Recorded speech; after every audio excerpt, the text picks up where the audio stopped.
celebrating Consortium News' 30th birthday. I'm Joe Lauria, the editor-in-chief of Consortium News. With me is Kathy Vogan, our executive producer in Sydney, and Elizabeth Voss in Arkansas.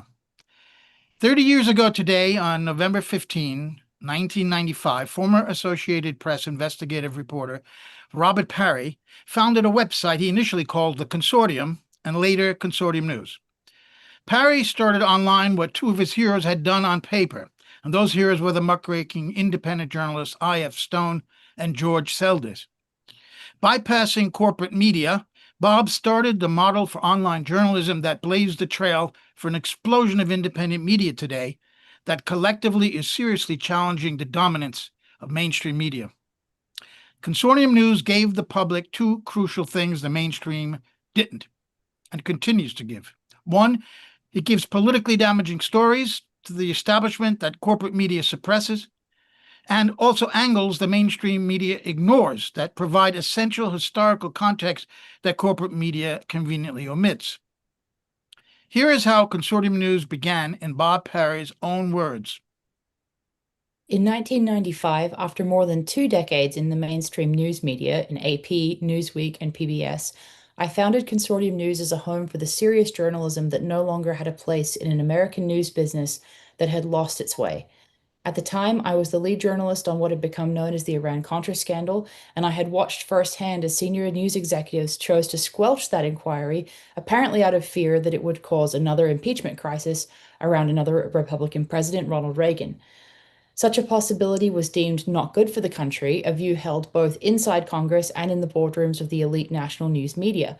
But I refused to accept the judgment. I continued to pursue the many loose ends of the scandal, from evidence of drug trafficking by Reagan's beloved Nicaraguan Contras to suspicions that the arms for hostages deals with Iran started much earlier, possibly even during the 1980 presidential campaign. The era of Watergate had come full circle. Instead of exposing crimes and cover-ups, the Washington Press Corp's job had changed into harassing and mocking serious investigators, the likes of Iran-Contra Special Prosecutor Lawrence Walsh, who stayed on the trail. The Washington news media had drifted into a culture of careerism, where the top jobs paid well into the 6 and 7 figures. Your hairstyle and glib presentation on TV were far more important than the quality of your reporting. And the most important thing was to avoid the wrath of right-wing attack groups who would controversialize you.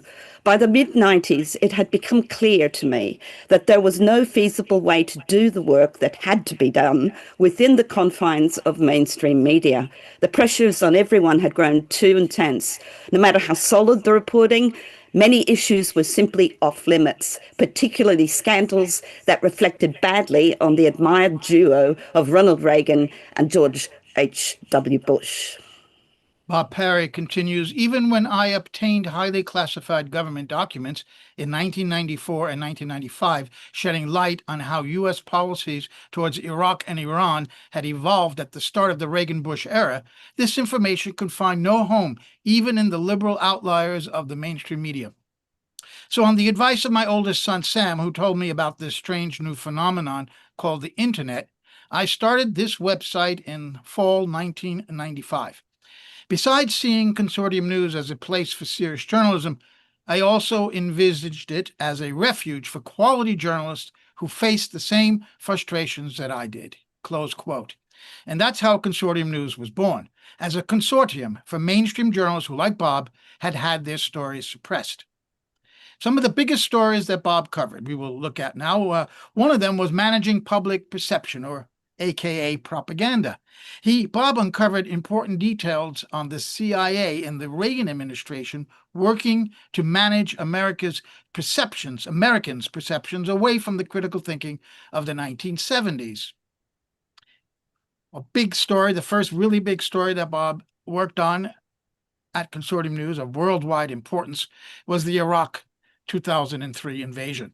There was virtually no one in the mainstream media who questioned the fevered march towards an unprovoked invasion of Iraq in 2003. I, Joe Lauria, was covering the UN for a Canadian newspaper chain that published a Montreal Gazette, and the Ottawa Citizen at the time, and I was fired on the day of the invasion for having questioned the rationale and the legality of the invasion in my reporting from UN headquarters in New York.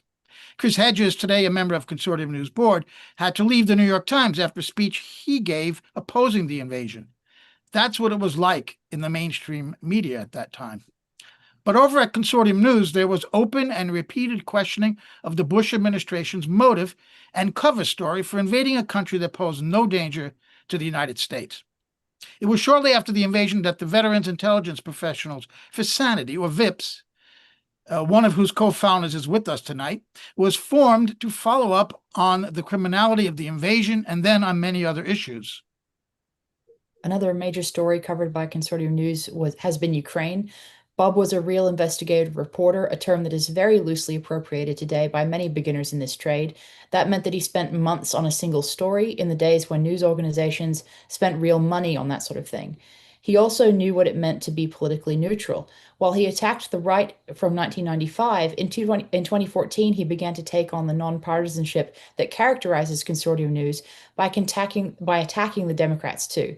It began in earnest with his and other Consortium News writers' questioning of the events in Kiev in February of 2014. Bob's reporting led the way to establishing that a US-backed coup took place then, a fact that mainstream media still denies, and he explained the civil war that the US-backed coup government unleashed on Donbass, leading to Russia's intervention into the civil war in 2022. Of course, this led to baseless accusations that Bob and Consortium News were in the pay of the Kremlin, blah, blah, blah, vicious smears that persist until today. That's what happens when your factual reporting exposes an empire's agenda. In 2016, Consortium News was among the very first news organizations, one of our guests was the first, to expose the so-called Russiagate scandal as a fraudulent attempt to dress up Democratic Party opposition research as serious intelligence, which led to powerful U.S. intelligence agencies interfering in U.S. domestic politics at the national level, a very serious matter indeed. Along with Bob, CN writers like Ray McGovern, also a guest tonight, Gareth Porter, and myself delved deeper into the deception of the scandal, leading to even harsher accusations of us being Kremlin stooges, which led to disagreements with family and friends, in a fiasco that will not die, even though it has been definitively debunked. Since Bob Parry left, and I will speak about some of the things we've done since Bob Parry left, my very first article in 2011 in Consortium News came about as I was working for the Wall Street Journal, who continuously suppressed stories that I was working on. One of them was about Palestine becoming an observer state at the UN. I sent one of these spiked articles to Bob, and he published it. That day, I became part of his consortium of mainstream journalists who found a way to get out his unapproved work. Since I became the editor-in-chief of Consortium News following Bob's very untimely death in 2018, January of 2018. Consortium News continued Bob's work on Russiagate, Ukraine, and the Middle East, especially on Gaza in the past 2 years.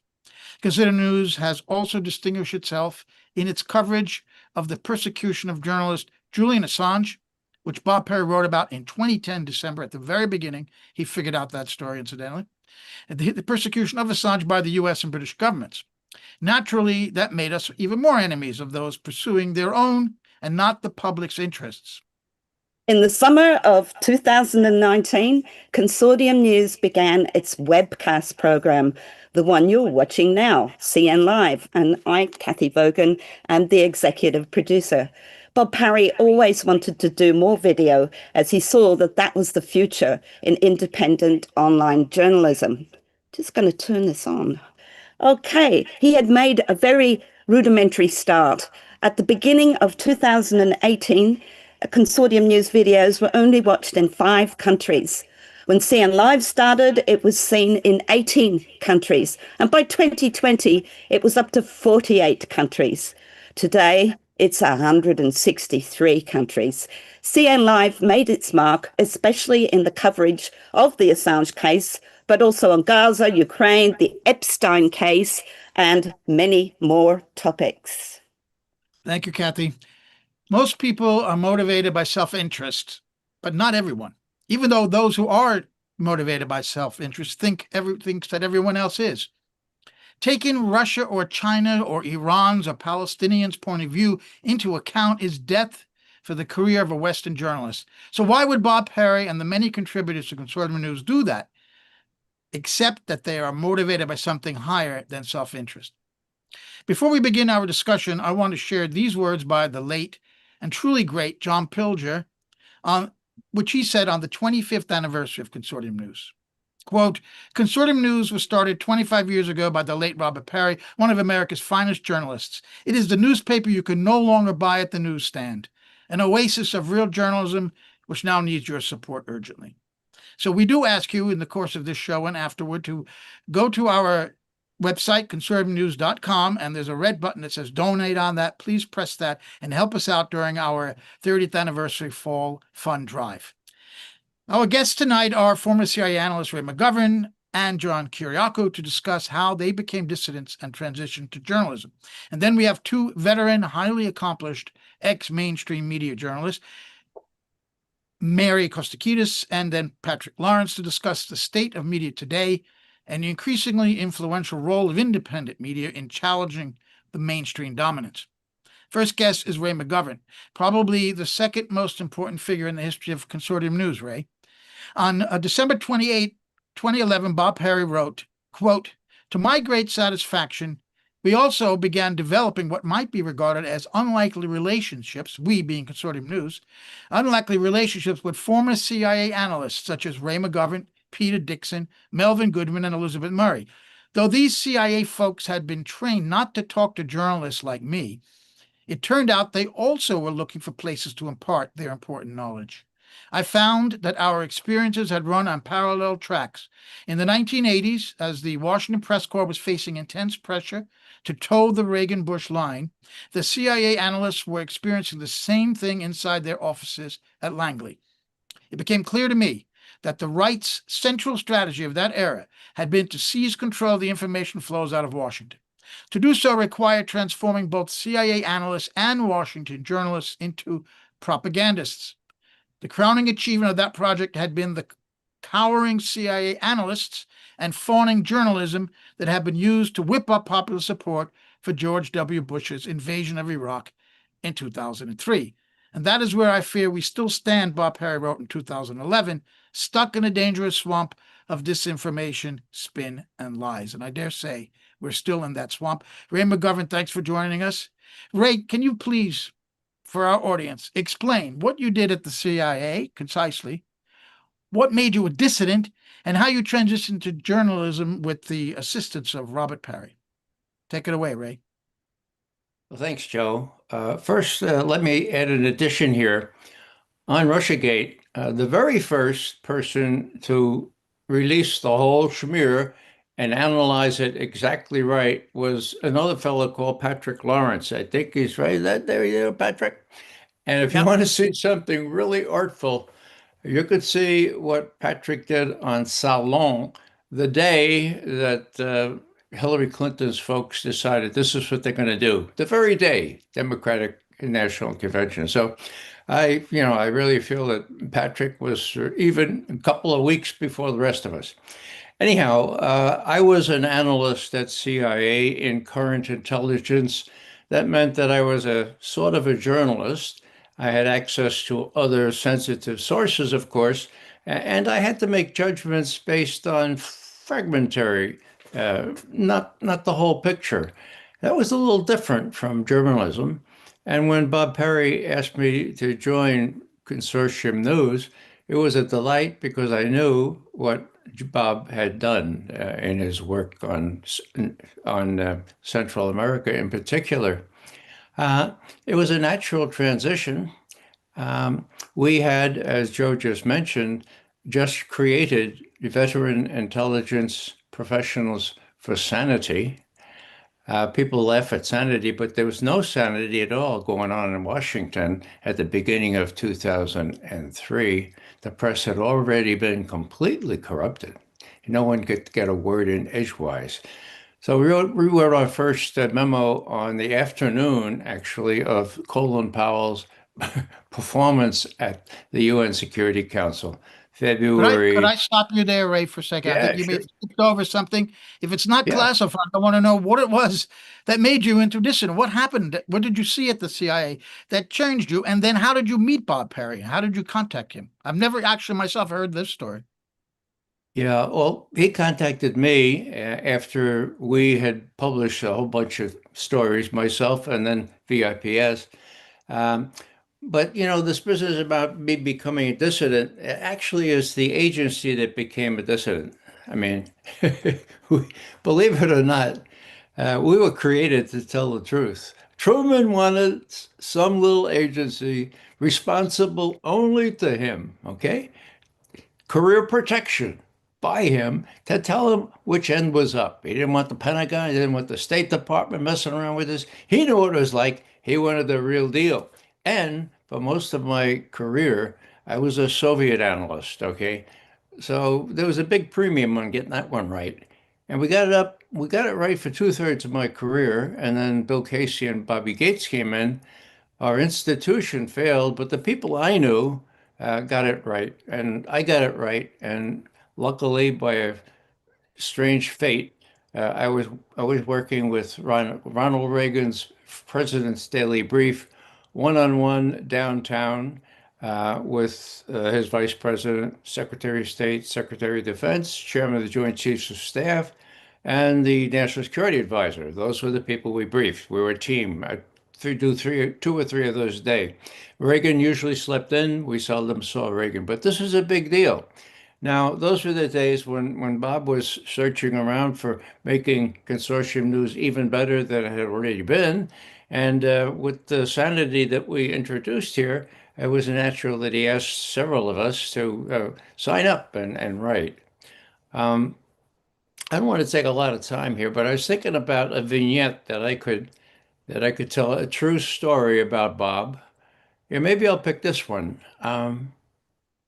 After Bob had made a lot of big name for himself. I think he had a Polk Award, and it was just really a big deal having disclosed Ollie North's role, for example, in in the Iran-Contra affair. Well, he was at AP at the time, but now Newsweek wanted him. Okay, Newsweek. Okay. So he was promised certain things, came down to Washington, started to have trouble getting his stuff out. But about 6 weeks after he came, uh, he got word from his director there in the Newsweek office. Oh, corporate's coming down. Corporate, uh, Maynard Parker. They're coming down from New York, and they're going to have a small dinner. Can you come, Bob? Bob, oh, yeah, of course I could. So there was a small dinner, about 12 of them, like the 12 apostles. Visualize it, okay? There's a young representative from Wyoming, funny guy. His name was Cheney, okay? And all kinds of really big, what my grandmother would call muckety mucks, all right, out of the table. And Bob was there. Bob was usually not impressed by this, but he was looking around, and Maynard Parker's right at his left hand.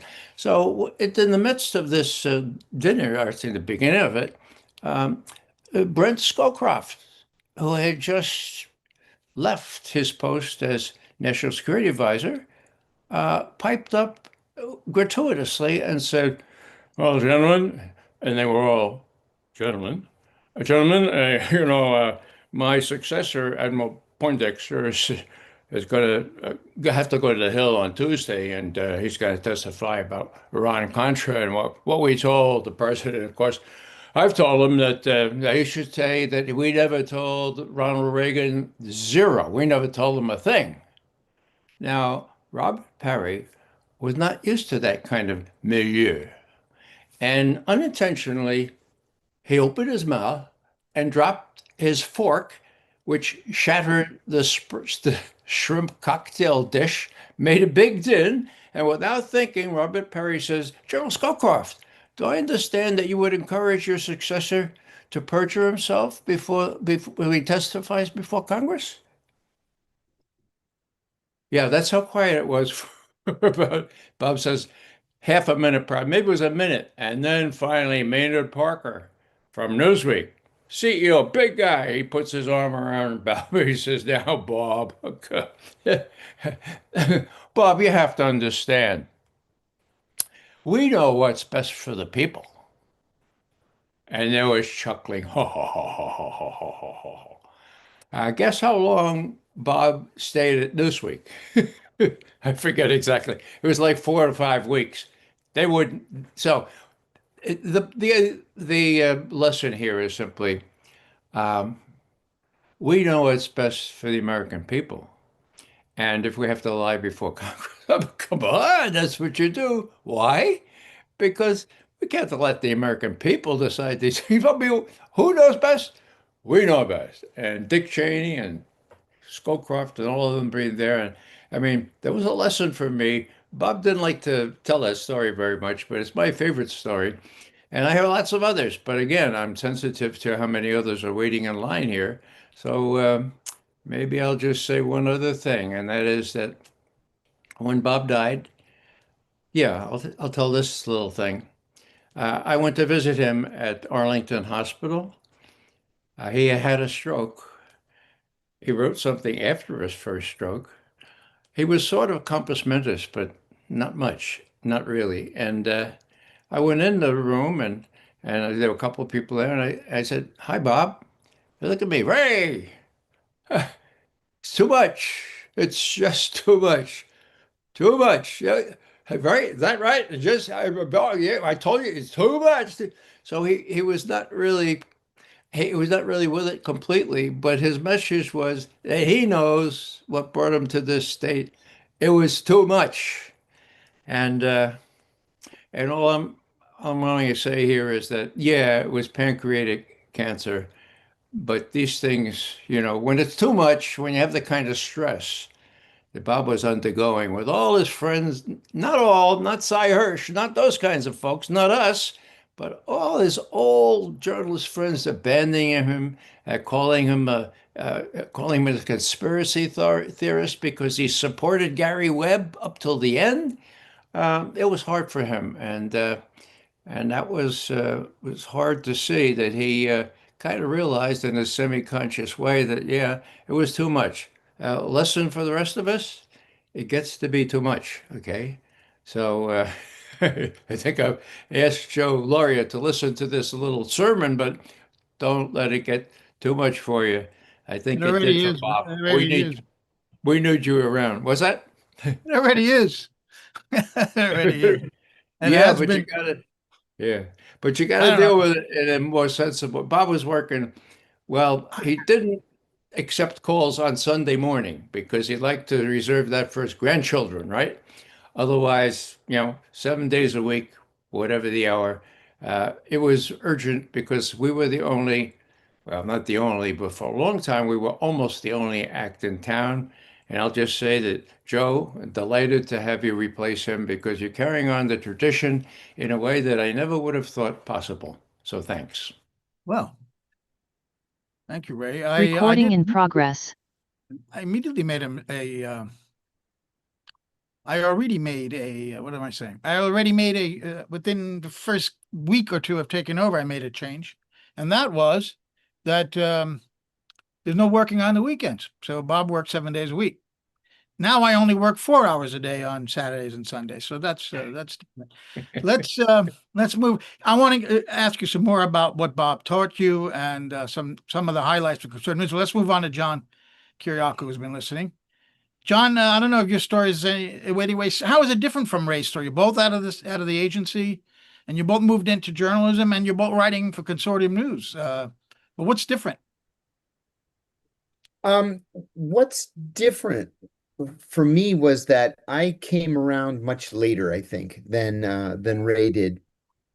I never met Bob Parry until 2015. And I had already been out of the agency for 11 years at that point, but I was just freshly out of prison. And I was invited to a dinner at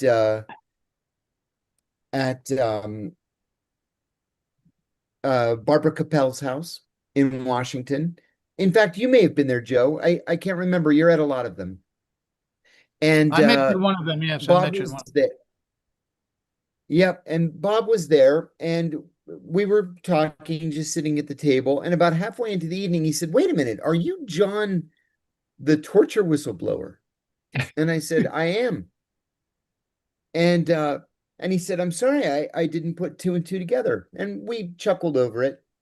And then a couple days later, a check arrives in the mail for $200 from Bob, saying he just feels so bad about the struggle when you first come out of prison and trying to make ends meet, and he invited me to start writing for the website, and I did immediately, and that's how I got to know him. Very sweet man, very kind man, humble, and generous.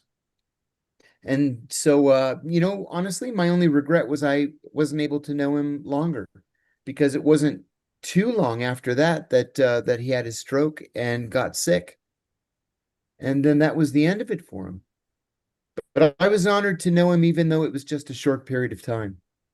Is that how you began writing for publication? Was it Consortium News, or you? Yeah, I hadn't known that. well, I had been writing on and off for reader-supported news, which Mark Ash had created, but it was much more of a mainstream publication, even though it sort of presents itself as something more independent. I found it to be, and this is not a criticism of Mark Ash, this is just an observation of John Kiriakou. I found reader-supported news to be much more DNC oriented than I was comfortable with over the long term. And so I was writing for Mark, and then I was writing for Mark and Bob, and then I was writing just for Bob. And that did me well. So tell me that's an interesting point you raised. What is, how do you see conservatives' significance in terms of the nonpartisanship? I mean, it's very easy I have for us to be nonpartisan because we disagree and dislike both major parties, and we criticize both of them Yeah. equally. exactly. And how Exactly. important is that to Exactly. journalism? Listen, you have never, and Bob had never, ever told me what to write, what not to write, what position to take or to not take.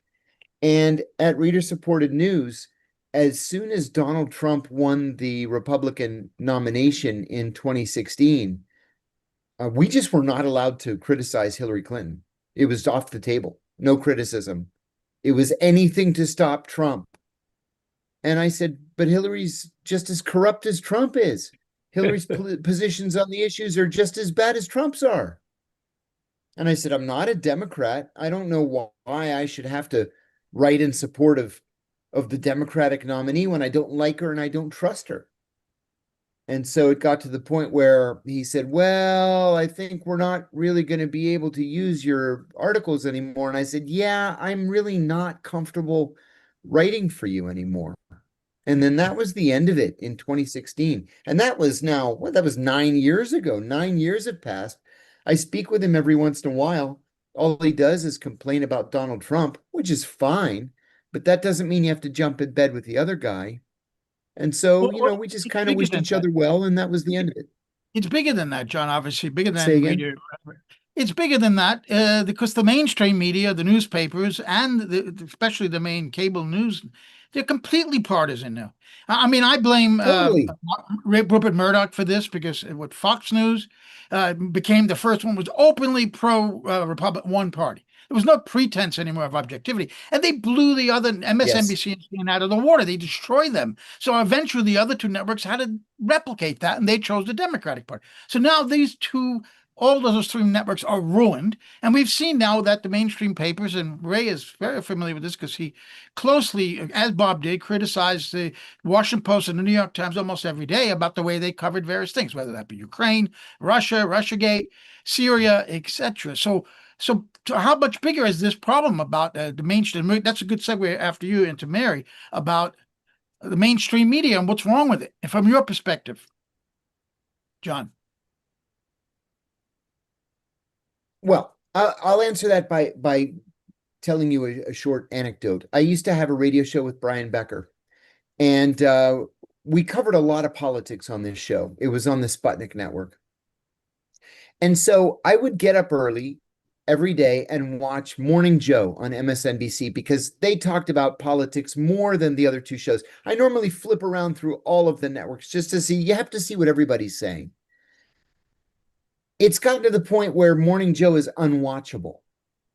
It's not about politics anymore. It's just about hating on Donald Trump and loving on whomever the Democrats happen to have, leading them at any given moment. Unwatchable because, for example, and it's not just MSNBC, it's CNN and Fox too. Unwatchable because everything the Israelis do is fine. Everything the Palestinians do is a crime. The Palestinians take hostages, the Israelis take prisoners, that kind of thing. It's gotten to the point where none of them are watchable. They're all biased. They're all mainstream, and they think they're so independent of one another that I'm at the point where now I'll get the headlines from BBC. I still read everything, but I get my Middle East news from a variety of Middle Eastern outlets, both Israeli and Arab, and I can't rely on anybody. Time was, Joe, where I would say, "Oh, I'll look to see what so and so is saying. That'll give me a good overview of what the issue is." I can't do that anymore. I can't really look at the Post anymore. I mean, I read the Post, I read the Times, I read the LA Times, I read the Journal, but I skip all of the editorial pages because I just simply don't trust any of them. They're all biased, and they think they're so independent. It's just laughable. Yeah. Now, in fact, I'll call them up. Now I start with, of course, the Times, the Post, the Journal, but then I have to go to The Guardian, the Evening Standard, BBC, AP, Dropsite News, Al Jazeera, Al Monitor, Electronic Intifada, Consortium, Real Clear Politics, Axios, etc. Covert Action Magazine. That's the only way to really know what's going on. You can't trust these clowns in the mainstream. They're just simply not intellectually honest.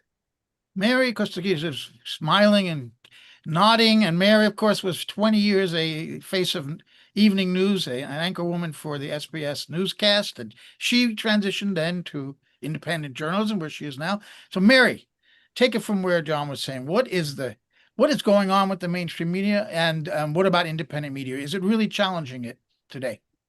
Okay, well, from a former clown in the mainstream media, it's a very good phrase.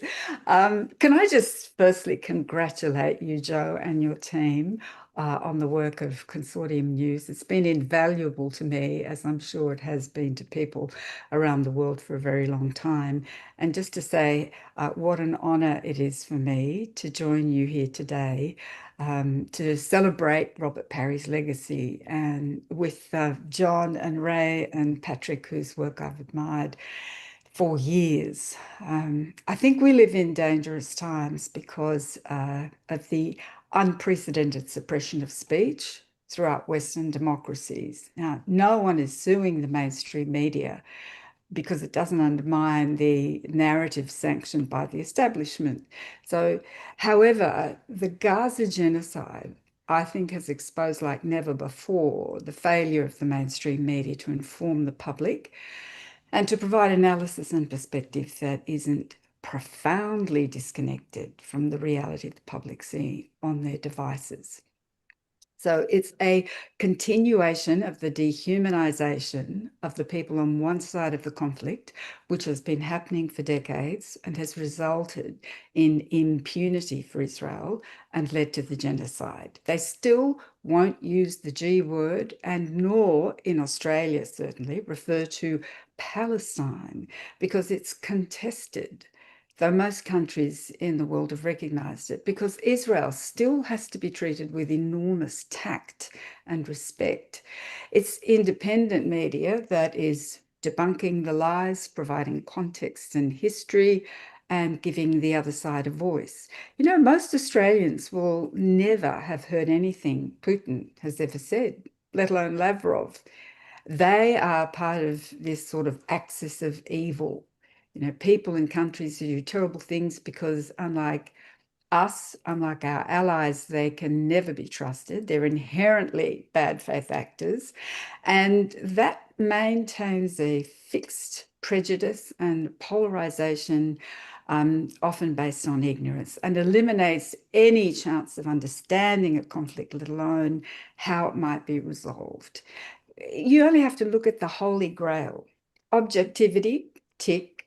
Then we get to impartiality, neutrality, balance, and it's getting worse and worse as you go. But they don't stick to it anyway. And this is why it's impossible for many journalists to remain in the mainstream media. Public trust in the mainstream media started gradually eroding since the digital world enabled connectivity for citizens. But the genocide, I think, has amplified that because of the profound moral injury of those watching on their devices, compounded by the failure of the mainstream media to hold governments to account and the consequent failure of leaders to take action that would stop the genocide.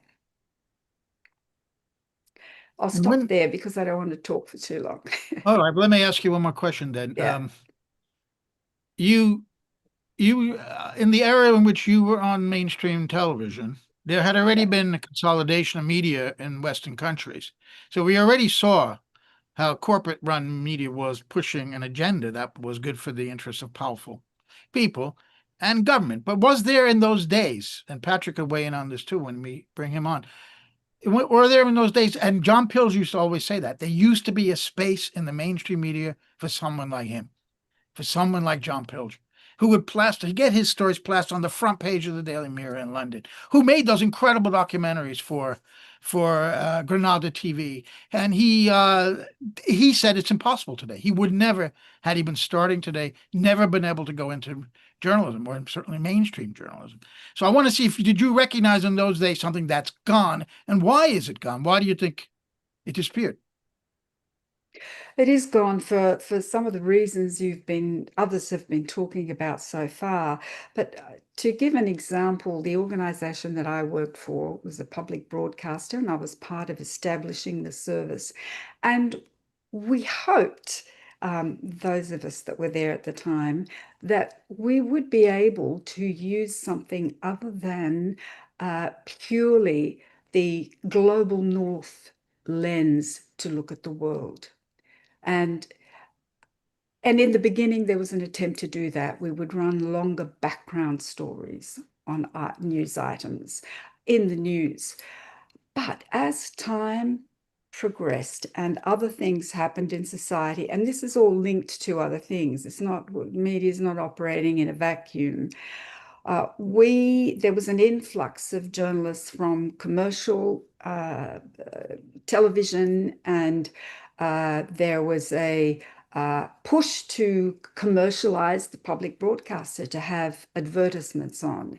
So I was given an undertaking because I was fronting the main news bulletin at the time, that look, this will never impinge on the news. We will never cut into news to run ads. Of course, that's not what happened. They did precisely that. And once you do that, you start measuring eyeballs per 15 seconds, really. What sort of stories are going to attract more viewers? And that the pressure is on for you to do stories, in fact, then that all the commercial networks are doing. So it fundamentally changes the basis on which decisions are made, and it prevents you from fulfilling your charter, in fact. So all those things, I think, brought a sameness to what people do. There's validation, which is really important. We'd all sit around and watch what other people were doing. And if you're all doing the same thing, then everyone pats themselves on the back because you must have got it right. You must have got it right because you're not, you're now in the big boys league. That there was that as well. And at the same time as that, you had this, in addition to looking at it through the same lens, that sort of global north lens, there was also there were other influences, if you like, inappropriate ones in my view. So take, for example, the junkets, the trips back and forth to Israel, which most journalists did. And I'm not saying that they were all affected by it, but a good number would have been. So when they were here, they were wined and dined by the Israel lobby. The Israel lobby has a whole bunch of organizations set up. So you have this large number of people with business cards, letterheads, positions, CEO, board director. They wear suits. The doors are open to them. They have access to the top echelons of the media. We can see how that happened with the sacking of a journalist here recently, Antoinette Lattouf. A media campaign, lobby campaign was conducted where they complained to the chair of the organization. Now, the Palestinians don't have that kind of access. So the power is skewed. So a whole lot of factors converged on why I think we have this situation. But what it's resulted in is that people have lost trust. And I think it's a good thing for independent outfits like Consortium News because more and more people are turning to it. And I think social media has been incredibly important because that's the platform on which you spruik what you're doing. You say, hey, here, and that's been my role to an extent. The way I've seen it is to be able to promote perspectives that are not available on mainstream media. And it's not just journalists who can no longer work on mainstream media. It's a whole bunch of scholars and experts and analysts, people like Mearsheimer, Jeffrey Sachs. I don't know. I don't think they appear in American mainstream media anymore, and they certainly don't appear in Australia. So I think, social media has enabled the public to get it, to see that there is this other universe, and that if they don't engage with it, they're left with really what we call in Australia fish and chips wrapping. I don't know if you use the same metaphor, but that's about all you can do with a newspaper. Wrap the fish with it, yes. They used to be, when I used to eat the fish and chips out of the Daily Telegraph in London in those days. Patrick Lawrence. Patrick is a former Asia editor of the International Herald Tribune. He has a long background in mainstream journalism, as a couple of us on this panel do. He's also editor of a book called Journalists and Their Shadows, an excellent book that I was very honored to write a blurb for. Patrick joins us. He's also a columnist for Consortium News and various other publications like Shoe Post. Patrick, you want to take up the discussion, the state of mainstream media? It's a big subject with a little time, but if you can, give us your insights. Yeah, quite large, Joe. I want to begin where Mary began to say how delighted I am to be here, not only among this wonderful company, but on the occasion of the 30th. I met Bob only once, right? And I'm just very pleased to have joined his organization when you took over, right? Well, you've done wonderful things with it, right? And I think when Bob passed away, Consortium could have gone any number of different ways. Up or down were possibilities, and here we are. It's wonderful to be part of this. Anyway, now, in independent media, mainstream media, I was interested to hear what John had to say about reading mainstream media, right?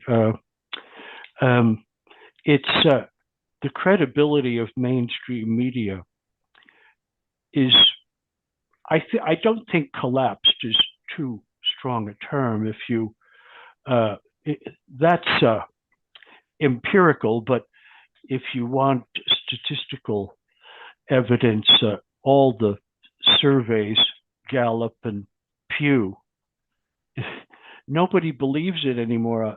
My favorite stats are, I guess they're a couple of years old, but never mind that. Who was it? Pew, I think, or Gallup. What percentage of Americans believe what they read in the mainstream press? Take a sec. 16%. It gets better when we go to television and broadcast. 11% of people, of Americans, believe what they hear or see in broadcast media. Okay, so, but my other half is always on me for spending too much time with the New York Times. But as I try to explain, you don't go to the Times or any of its pilot fish to understand what happened. You go to the Times to understand what you're supposed to think happened, and then you're prepared to go and find out what happened. And this is the function of independent media, in my view, right? Now, someone mentioned Pilger, and my experience. John and I talked about this any number of times, and the point is made in that little book you mentioned. There was a place for the independent, principled journalist for a very long time. And I think Bob was remarkably early, listening to your opening presentation, remarkably early and wonderfully harsh in his assessment of what you could do with it inside the tent, so to speak, and what was no longer possible, right? And John and I agreed there were such places, not many, and at a certain point, the medium became the message. And I think things tipped over quite decisively in 2001, right? What happened in 2001? Go back to the early Cold War years when the media were enlisted. Let me put that actively, enlisted themselves in the Cold War cause, right? The same thing happened in 2001. Okay, I think post Cold War there was a kind of opening for good journalism for a while. I was still doing it myself, right? But I think after 2001, the Imperium went on the defensive, and it was all hands on deck, right? You had to join the cause, just as you had in 47, 48, 49, and so forth, right? And I think this has pushed independent media forward. a couple of points about our circumstances. Our responsibilities are far greater than our resources. That doesn't mean our responsibilities are in any way to be dismissed. They are quite real. As a number of us have said, you cannot understand what's going on in the world without independent media at this point. But we have assets and we have liabilities, and I'll mention a couple of the latter. Right? Well, no. First, I think that the best of independent media now comes from those of us who have had experience and training in mainstream media, because there's a question of standards, right? Technical standards, okay, not intellectual standards, but how to do things, right? But what Caitlin Johnstone made a point about this just this morning or yesterday. The reputation of mainstream media is completely shot. But what's going on now?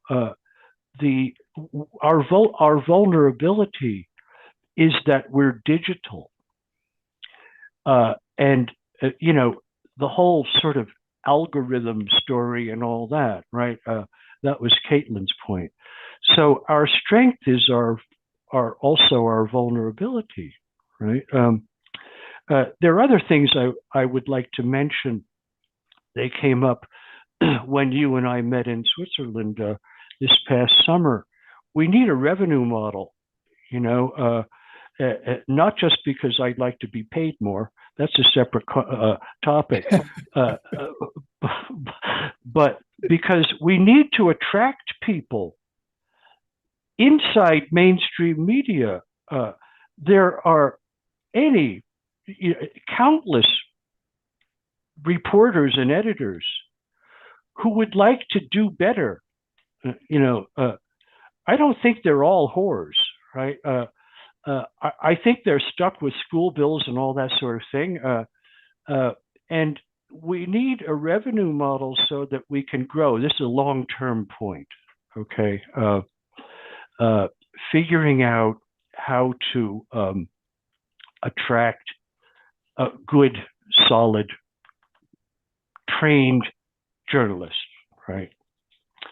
Where do you want to go from here, Joe? You're muted. Did warn that if you mute yourself, you often forget, and I just did.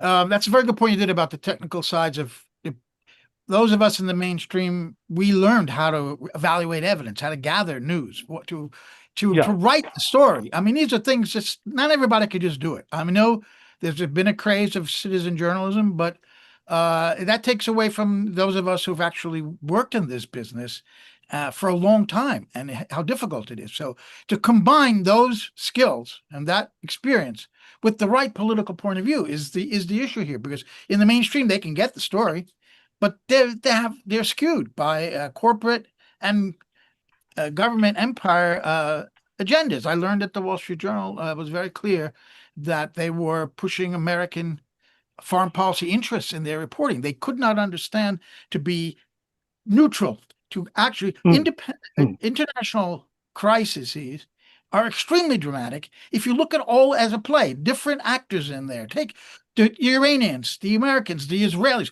what's going on the battlefield there, and to look at them objectively and just describe what's happening. It's a great story. You don't have to push what the U.S. position is and to downplay the Iranian position, the Palestinian position, the North Korean position. That also for our audiences dehumanizes these people.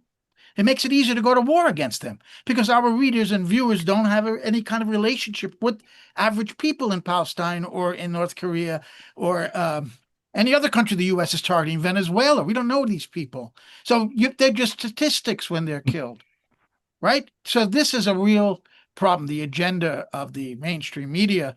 And the problem for independent media is we have a lot of people who don't have those skills that you're talking about, Patrick. But if you Yeah. know people in the mainstream who want to get out, I mean, we were looking for people who can help, and the independent media needs these people. And I think that as all three of us here were inside the mainstream, I'm talking about you and Mary and myself, we were trapped inside. At least I felt that way. I had a job. I had to get a job. I didn't want to work for the Wall Street Journal, for God's sake. But Consortium News saved the situation. And it's a very rare situation to have a publication like this to work for.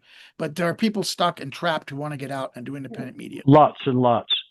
I wanted to mention how I've always been impressed with Bob's guts in turning his back on the mainstream, not only as as decisively, but as early as he did. And if I may take a moment, I want to mention something Ray noted earlier.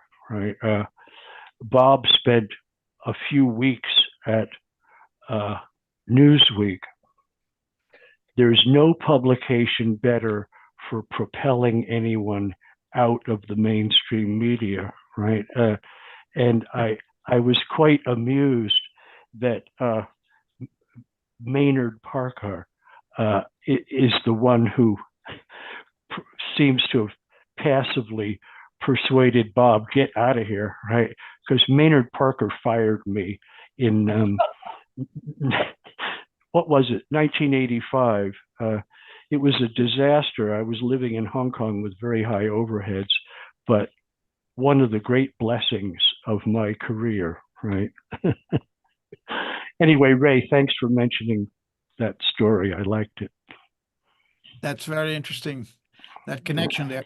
I want to point out that Bob was ahead of the game in a lot of other ways. Consortium News went live on November 15, 1995, and that was 5 days before November 20th, 1995, when Salon.com published its first online edition.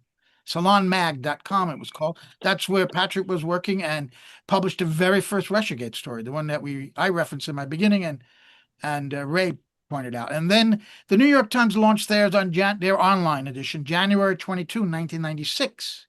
So that was a little more than a month after Consortium News. LA Times, April 8, 96, and the Wall Street Journal, April 29, 96, and the Washington Post, June 96. So it was all in that period where the major news were going online to try to get into this new medium of the internet. And Bob beat all of them. Kathy Vogan's waiting patiently in. Sydney, Kathy, put your camera on, and if you have any questions for our guest, please. Hi, everybody. I'm absolutely fascinated to hear your stories because back in those days, I was an academic, and until 2010, at which point I became aware of what WikiLeaks was reporting. Mary, can you talk to me about how dangerous it became back then to actually make news? Because I started becoming an anonymous citizen journalist back then. But tell me about how dangerous it was for your professional reputation to be associated with an organization which was basically being called a terrorist organization, and Julian Assange was being called a high-tech terrorist.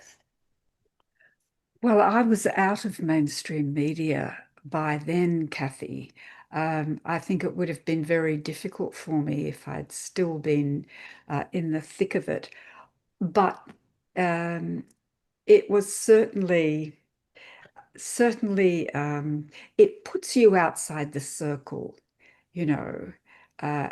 because they did such a good job of smearing his reputation. That anyone who supported him, I thought, having met him, after I met him, I thought, wow, he is smart, he's clever, he's well-informed. Yeah. He understands geopolitics better than all the journalists in the newsroom I'd worked with put together. What does that say? You know, it blew my mind. So, and I thought, they don't get it. They just don't get it. So he became a real threat. And then listening to stories of how, the whole thing began. I mean, he was just, someone with a backpack and everything in his backpack. And Mark Davis, at the time, was a journalist. He was following what Julian was doing, and he convinced him that he needed a couple of interns to help him manage this process. And he was there in the bunker with the New York Times and The Guardian, and which was the other publication? I've forgotten now. Le Monde? No. Well, there were various. The German, anyway. Der Spiegel, Der Spiegel. Der Spiegel, thank you. Yes. Well, yeah. And he was, they all had PPEs, and he was this sort of colonial. And so I think they thought, yeah, just hand it over, little boy, that kind of attitude. So anyone who was associated with him or stood up, it wasn't just a matter of standing up for him, although they did terrible things to him personally. He was deprived of his freedom. I don't know how he dealt with being confined in a space for so many years and not being able to go outside. The impact is beyond my comprehension. But it wasn't just about him. It was about press freedom, and it's about the very core of journalism, getting to the truth.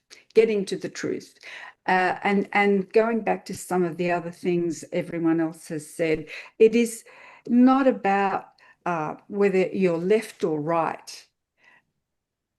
What's happening today is people on the left and right. I mean, I listen now to what Charlie Kirk was saying towards the end, and I think, yes.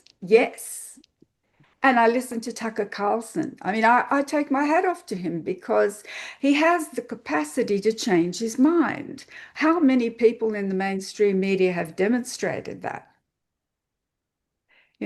So, but then I'm accused of being a conspiracy theorist and they talk about this horseshoe. I don't know if you've come across the metaphor, I hadn't before, where the loopy left converges with the loopy right, so we're all conspiracy theorists. And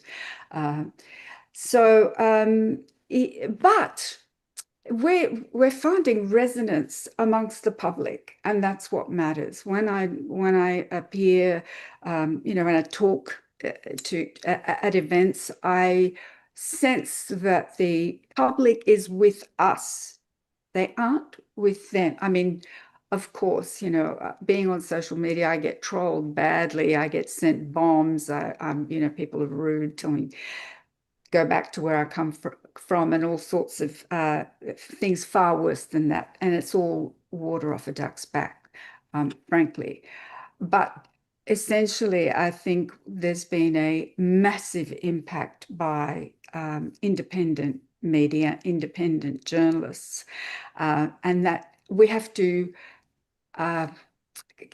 capitalize on that, and going back to your point, Joe, work out a way of making this feasible, workable financially, because that's the problem at the moment. And I have, just to finish quickly, I have to tell you, I was highly amused the first time I saw it because I was unfamiliar with the model, really.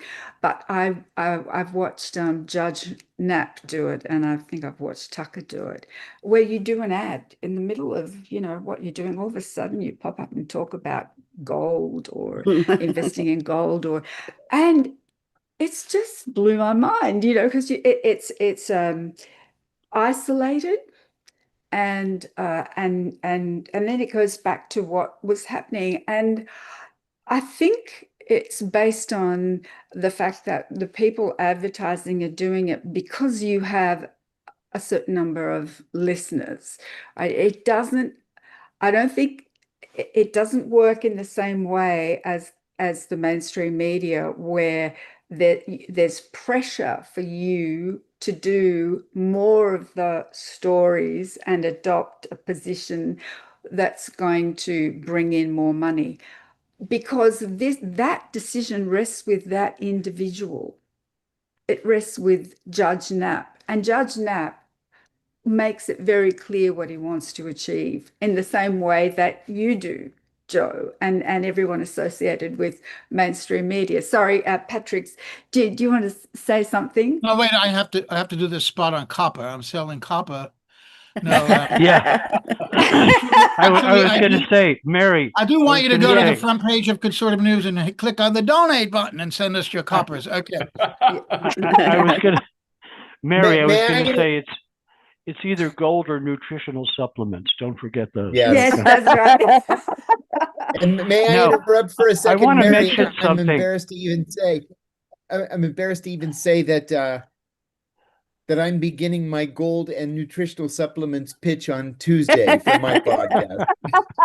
I want to mention something pertinent to what Mary said. Okay, when I was away for a long time in Asia, various periods, in total 29 years. But when I was coming back for the final time in 2010, I sensed immediately that this has to do with what readers want to see. I sensed immediately that post-Iraq invasion and all that, people were quite eager, as I said, eager on the way to desperate for a new story, not only a new rendering of what happened in Iraq or what was happening in Syria or whatever, right? But a new version of what America was doing, the West by extension, stripped of myth and all that. And I think to understand independent media in its largest context, we're presenting a new version of historical reality, right? Not only Ukraine or Gaza or whatever story you wish to name, but a kind of new idea of the West, of the United States, what it's doing in the world. And let us not forget, Joe will agree with this, the history of it, how we got here, right? Historical context. Lies by omission are very powerful. And one of the great omissions of our time is the historical context. Ready-to-hand example, so obvious it's a bit simplistic. The history of Palestine, Israel, we're supposed to think began on October 7th. It's just too obvious to dwell upon. But that goes on always, always, always. Here's another one. The history of the Ukraine crisis began on February 24th or 22nd, whatever it was, February 24th, 2022. That's when the crisis began. Not in 1991, when the West began to betray Moscow with the collapse of the Soviet Union. We in this room all know that history. It's omitted, right? And this is what independent media are doing, not just that story. A new, I don't like this word, but I'll use it. A new narrative of, a new contemporary history, right? I'll stop there. Ray, can I get you to weigh in on how independent media actually won? Now, going back to the Assange case, one of the strategies that we employed, and Mary, you will you will agree with this, so is that, well, we started giving all kinds of academic bodies, intelligence bodies, started giving awards for accurate reporting. We have the Sydney Peace Medal that was awarded to Julian Assange, indicating that this was a pathway to peace, accurate information. And Ray McGovern, we have the Sam Adams Award, which you attended, and people like Thomas Finger, who was reporting accurately on weapons of mass destruction, apparently in Iran, not true. And then Julian Assange got behind that. Julian Assange also won that Sam Adams Award. Can you give us an idea of how step by step, even though we didn't have the primary audience immediately, which we do now, you have to just look at the stats, not just in terms of credibility, but in terms of actual viewers who prefer independent media as transmitted via social media. How did that happen, and why did it work? Well, thanks, Kathy. Yes, these are good questions. You had to have met Julian for long enough to admire him to the point where you would do anything to secure his freedom and to spread his message. First time I met him was in the anteroom there of the place there in the Ecuadorian embassy in London. We were celebrating a Sam Adams Award for a very different kind of person.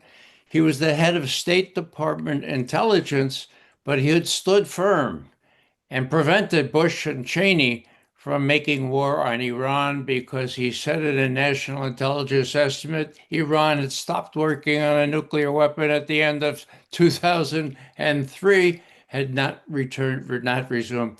So that's the one major NIE, National Intelligence Estimate, that I know of that played a huge role in preventing what Bush and Cheney, by their own admission, read their memoirs, had intended on their last year out. So here we are in the anteroom. We're drinking wine, and Julian comes in from his quarters there, and I'm next to him, and I said, "Julian, yes, I'm Ray McGovern." I know. Oh, you read my stuff? No, I see you on YouTube. Lesson. Teaching point there. Julian was no spring chicken. I think was 39 or 40 at the time, but he already knew that if you're gonna reach the younger generation, you can write really fancy things, and I do, and I'm helpful. I'm really happy that Joe published it, but you got to be seen to be heard, so to speak. So that was my first. Well, then we gave Julian the award, and then we gave Chelsea Manning the award.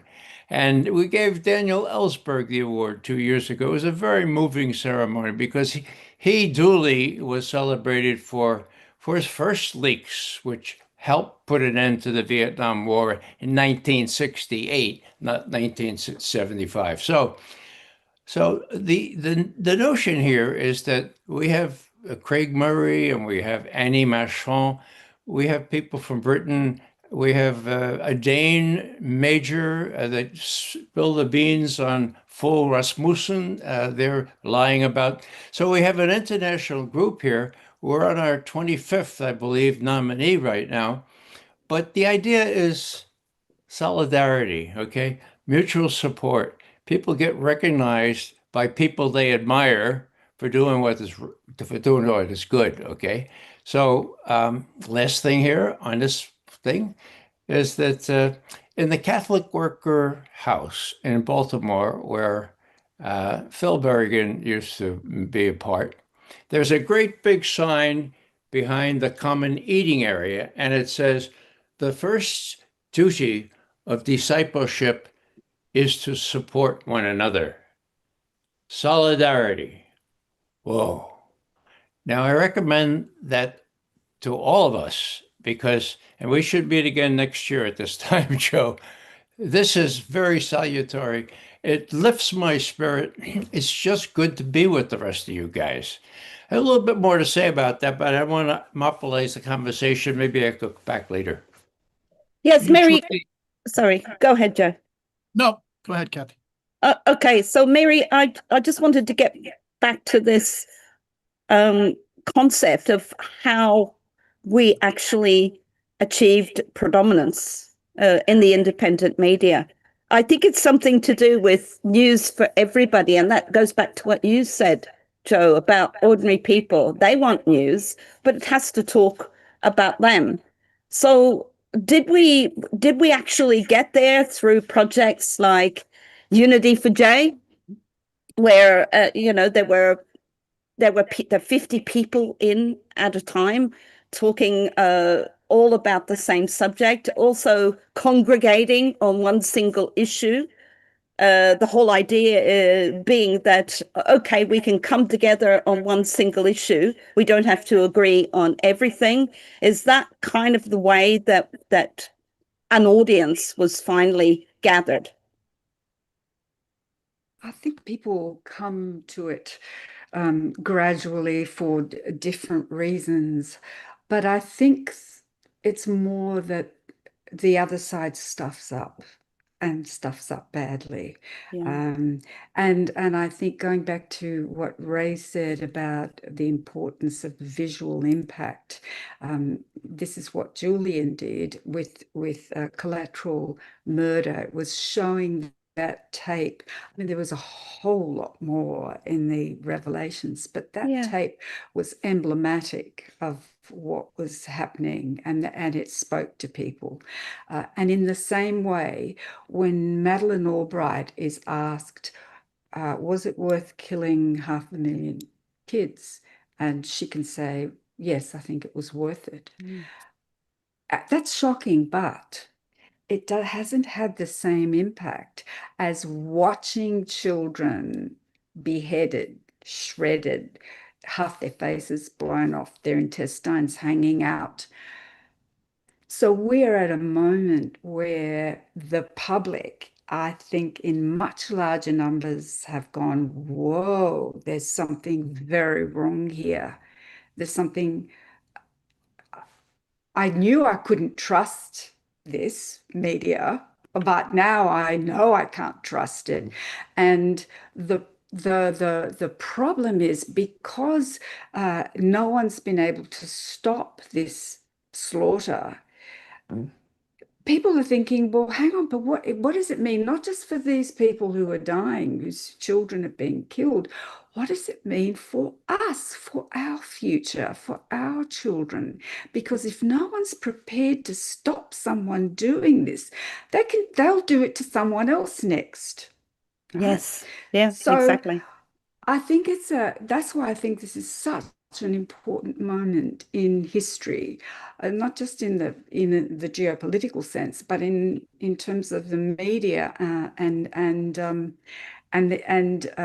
independent journalism and our capacity to tell people for people to come to independent journalism for what they think is more likely to be the truth. Yes. Look, Patrick Lawrence has got something to say here. I would just interject as well, or not exactly interject, but to say that we are in a crisis of the collapse of international law, and there are a lot of people that are not getting justice, and I think he has to say something about this fundamental problem. Go ahead, Patrick. Yeah, this is actually more a question than anything else, okay? Ray mentioned the necessity of being seen, and everyone in this room understands the drift toward podcasts, such as we're doing right now, okay? But, I taught journalism for a number of years in Hong Kong and elsewhere. And I used to say to my students, look, you go off on an assignment or something, and you have all the gadgets you can possibly dream of. But I have never found an electronic gadget or technology that replaces reading and language for thorough, authentic understanding. You just mentioned international law and all that. I don't know how you would get that on a camera, right? I don't want to sound like some sort of stickler, but my point is we have to analyze, and maybe this is a professional question, not of so much interest to listeners or viewers at large.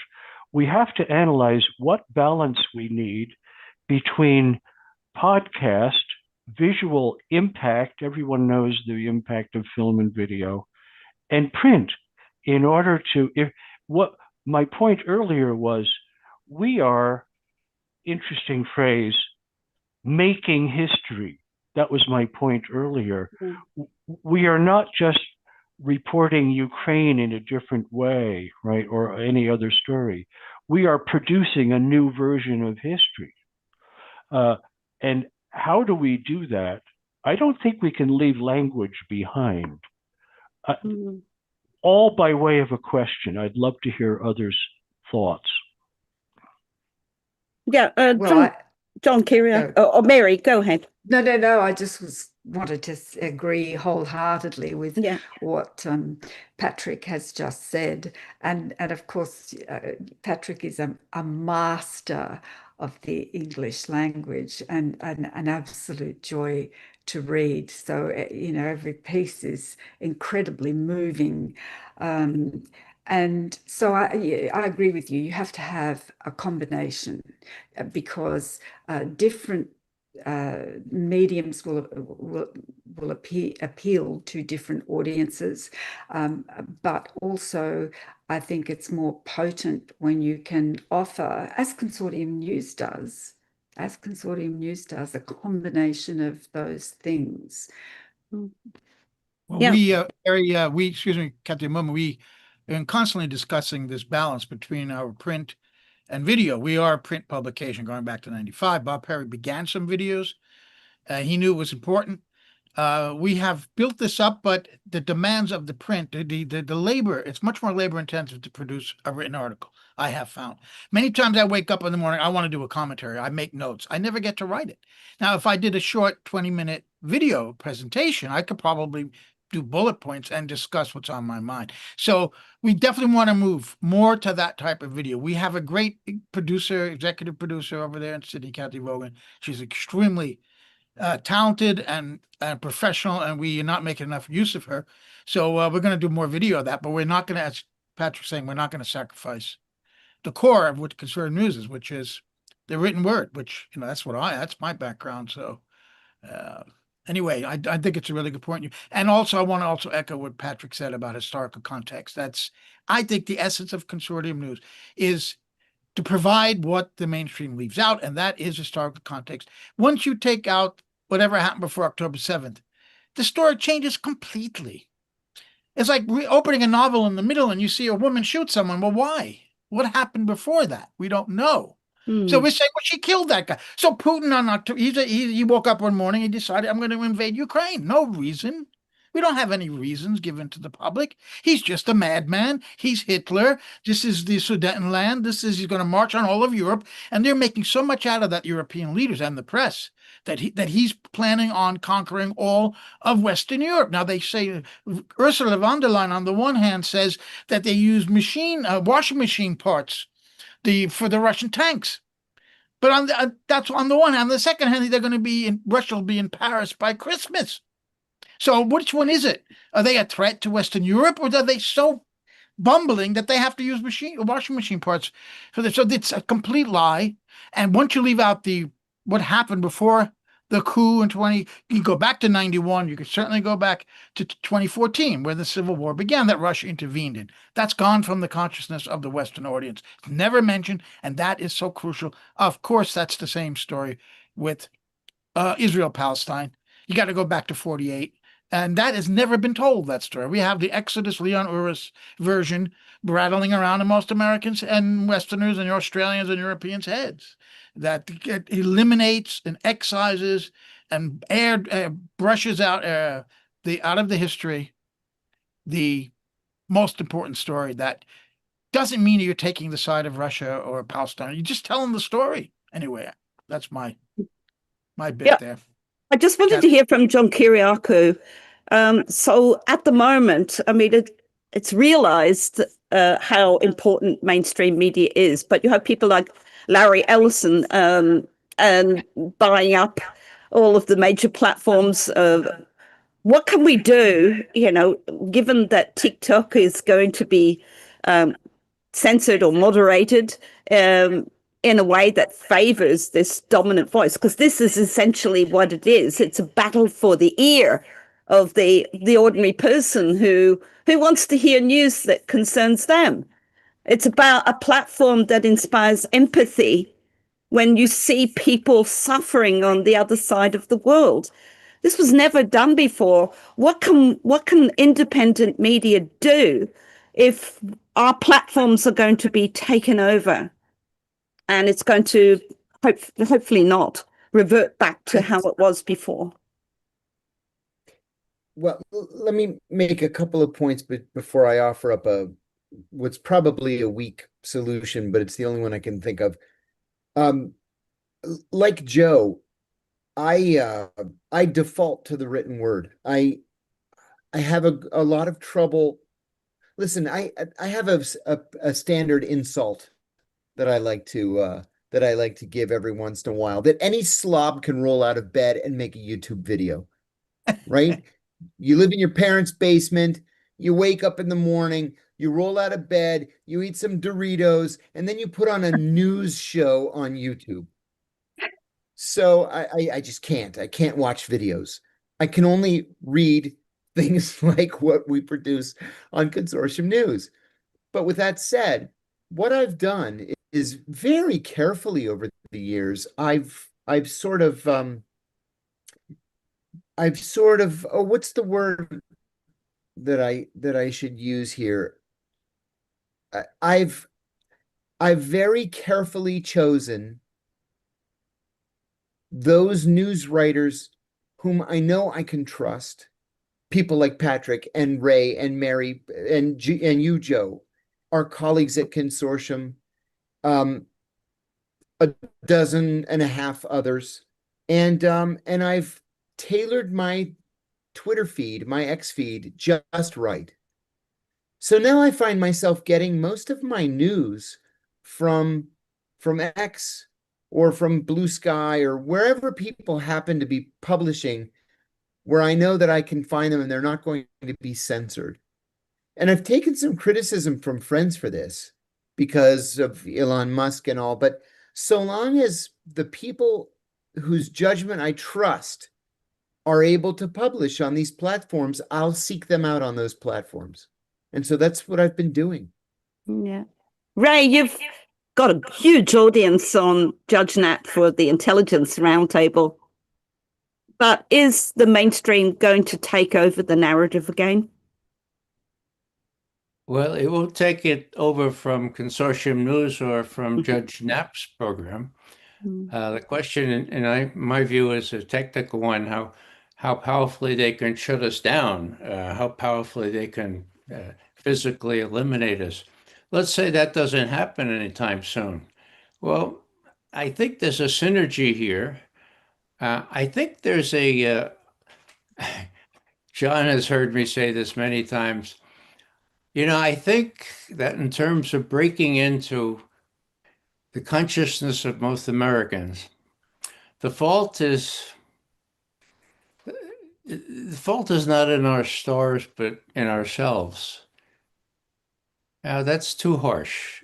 On the face of it, it's too harsh. But aren't we smart enough?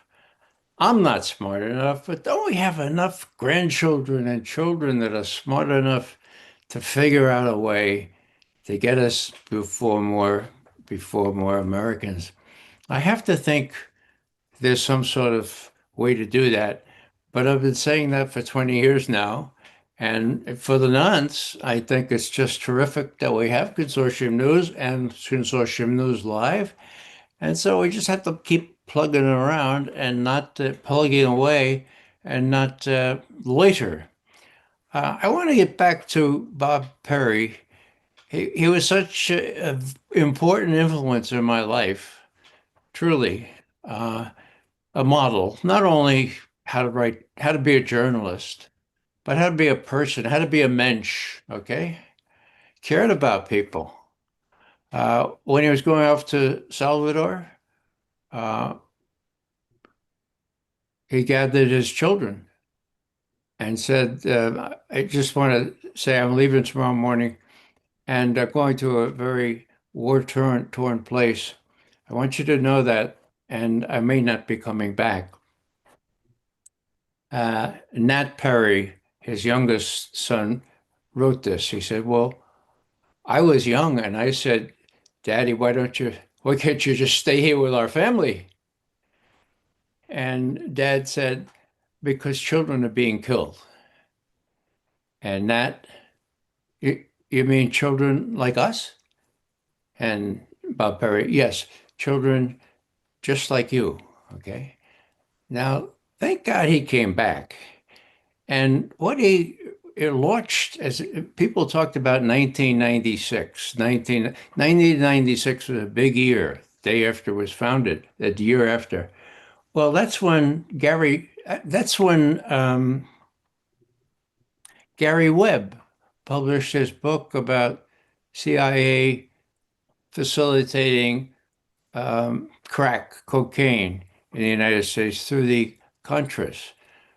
Bob had been with that story. He had been turned down, of course, for reasons we all know. But when Gary Webb published that well-researched story, who was the first guy to support Gary Webb? It was Bob, okay. And Bob did everything he possibly could to support him and failed. Gary Webb, as you probably know, committed suicide, having lost his profession, couldn't find a job, and lost his family at the age of 49. Now, Bob talked about this, and Nat noted it in one of his articles. I just want to share with you what Nat said. Bob's conclusion, of course, that the Reagan-Bush administration had colluded with drug traffickers to fund the illegal war in Nicaragua. Bob could prove that, and Gary Webb had proven it. Now, sadly, the damage done to Gary Webb was done. Here's what Bob said on Democracy Now! When Gary Webb committed suicide. Quote, there is a special pain. I think all of us have felt this pain. There's a special pain when your colleagues in your profession turn on you, especially when you've done something that they should admire and should understand. To do all that work and then have the New York Times and the Washington Post and the Los Angeles Times attack you and destroy your life, there's a special pain in that.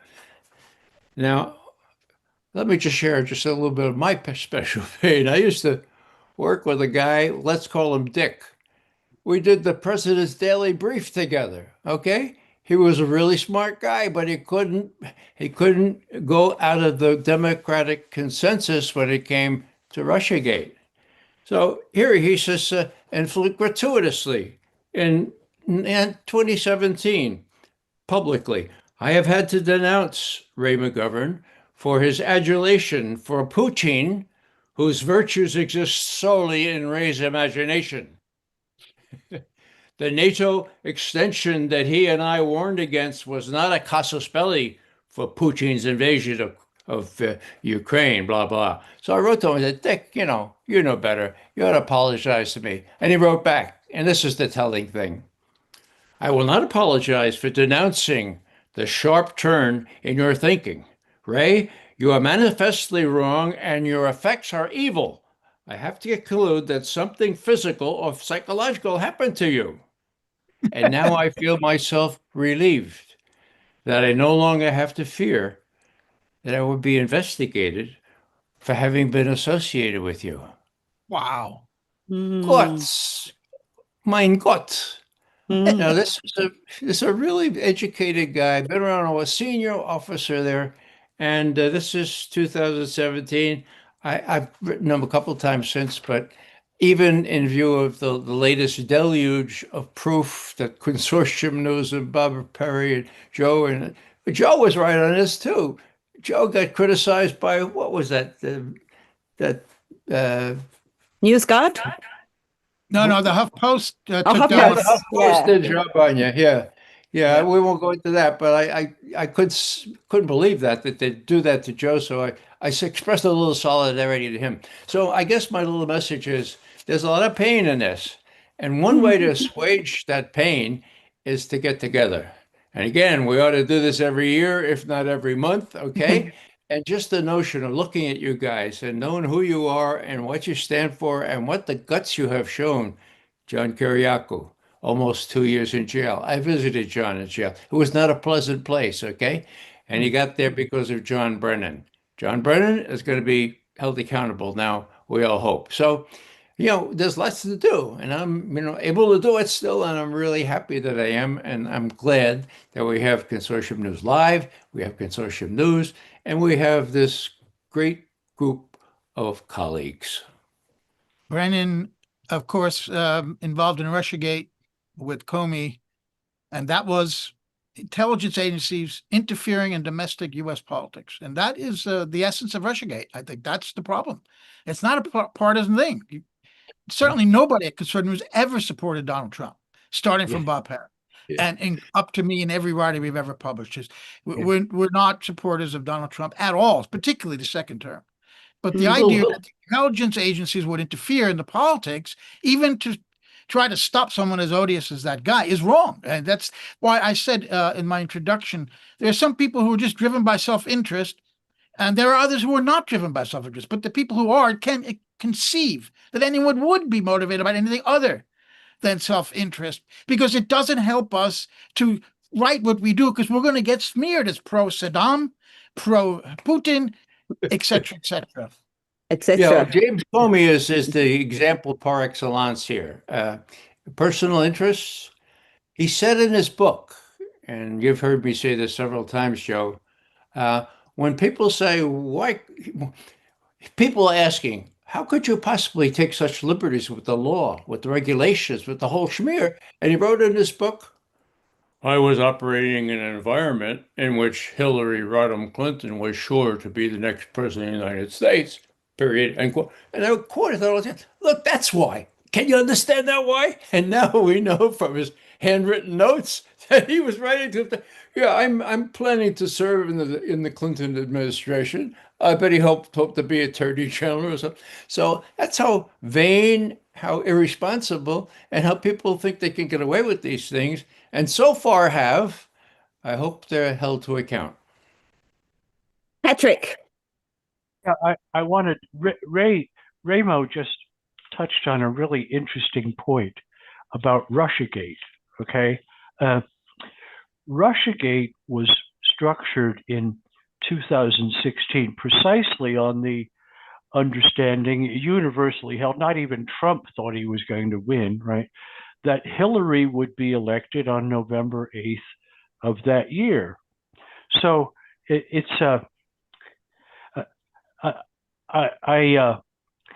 I go to the metaphor of design tolerances, okay? An M1 tank has rather considerable design tolerances. It's supposed to last who knows how many years, right? In very adverse circumstances. The plastic toy under your Christmas tree for your 6-year-old son is supposed to last about 4 hours, right? And Russiagate was supposed to last just until November 8th. And on November 9th, it would fall apart. Nobody would give a shit, right? And it didn't. And so the Democrats were stuck with trying to make, they put themselves in a position to make a machine with very fragile design tolerances last 4 years. And that's why the mess of Russiagate became so preposterous. That's my theory. You should write an article about that for Yeah. Just in time for Christmas under the tree. For the nation. Try to write an article, Yeah. Patrick, for the nation on that. Well, I've got one You've got final. a great idea. I've got one final comment, and it sort of relates to they're fighting them over there, so we don't have to fight them here. People like Mary Kostakidis are plowing through this horrendous primary evidence of war crimes, crimes against humanity, genocide, so that a lot of the others don't have to do it. But I'd like you to tell me what that's like, Mary, and then I'd like to pass it on to Elizabeth because she's been waiting patiently to ask questions of all of you guys. Thank you. Mary, you're muted. I think she's thinking. She's not muted. No, no.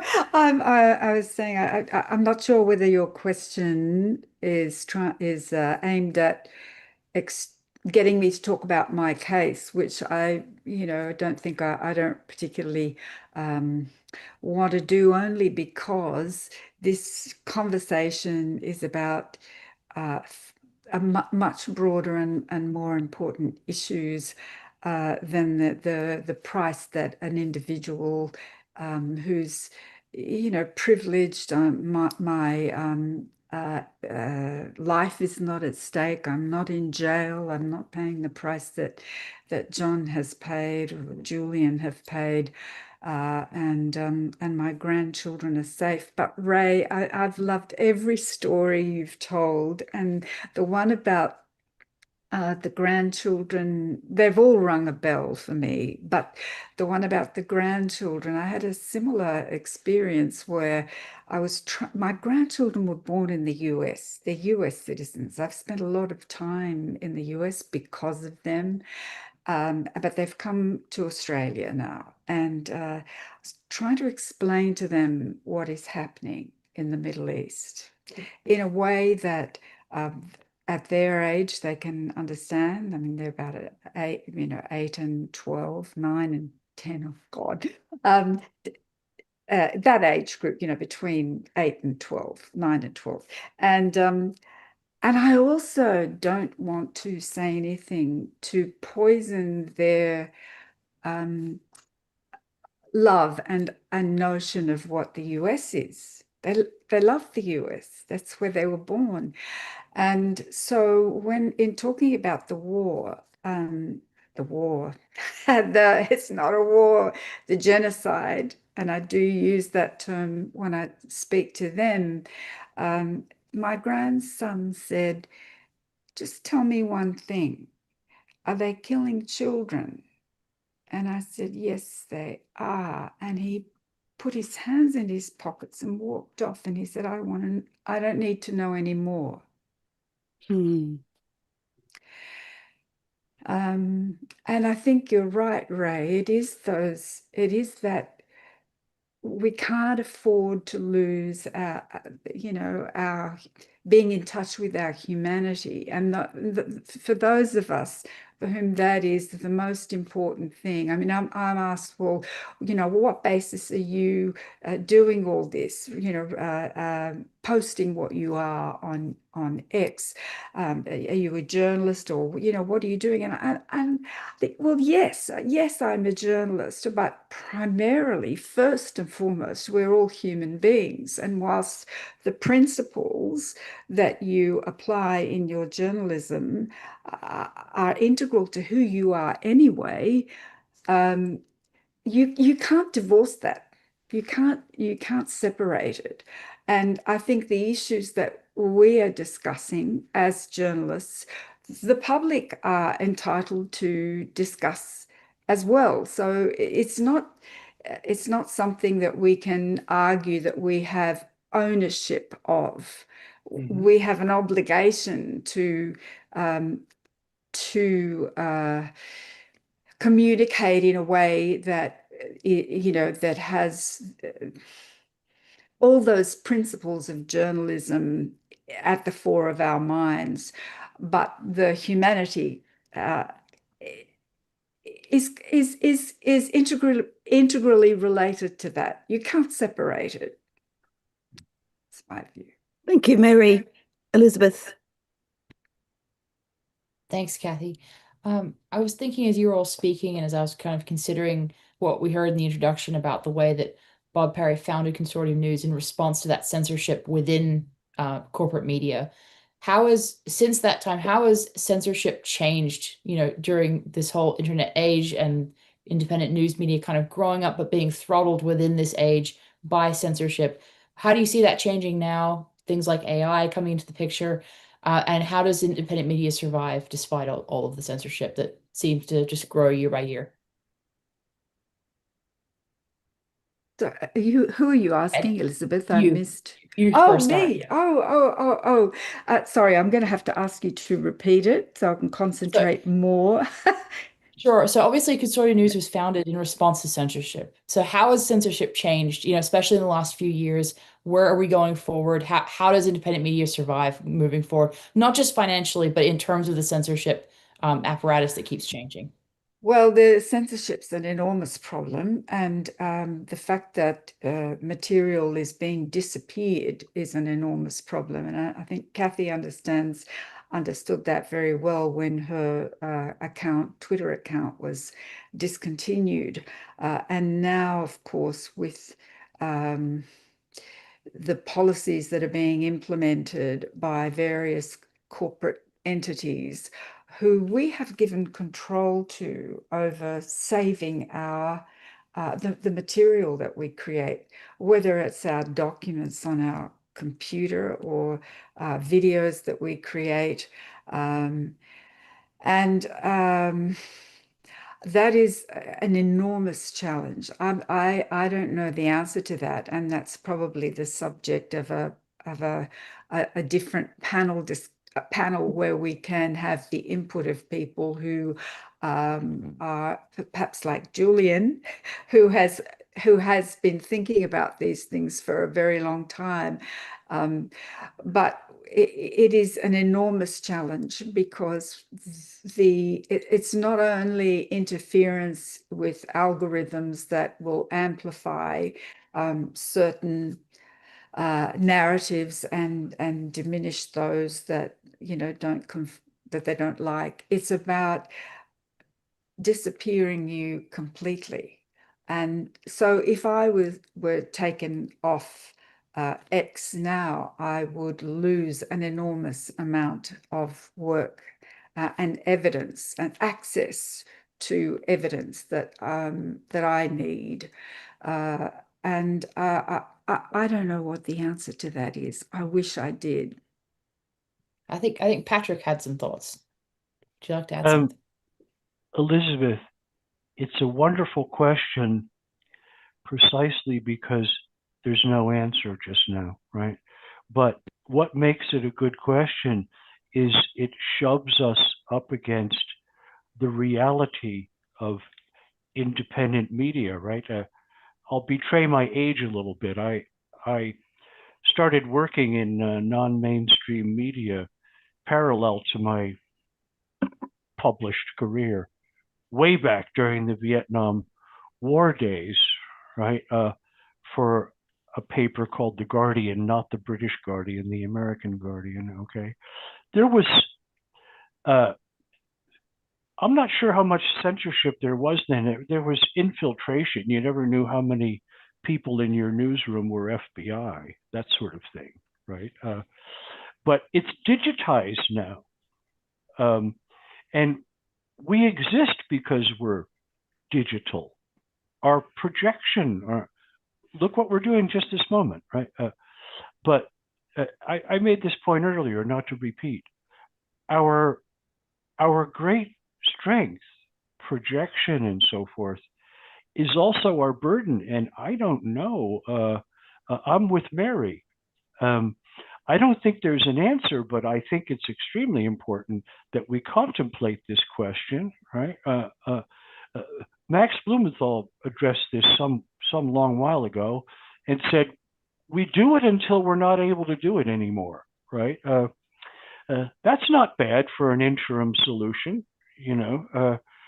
But I think we have to come to terms with the the the the universe of digital media. Very complicated. It's sort of on the one hand good, on the one hand you know. I think I've made my point.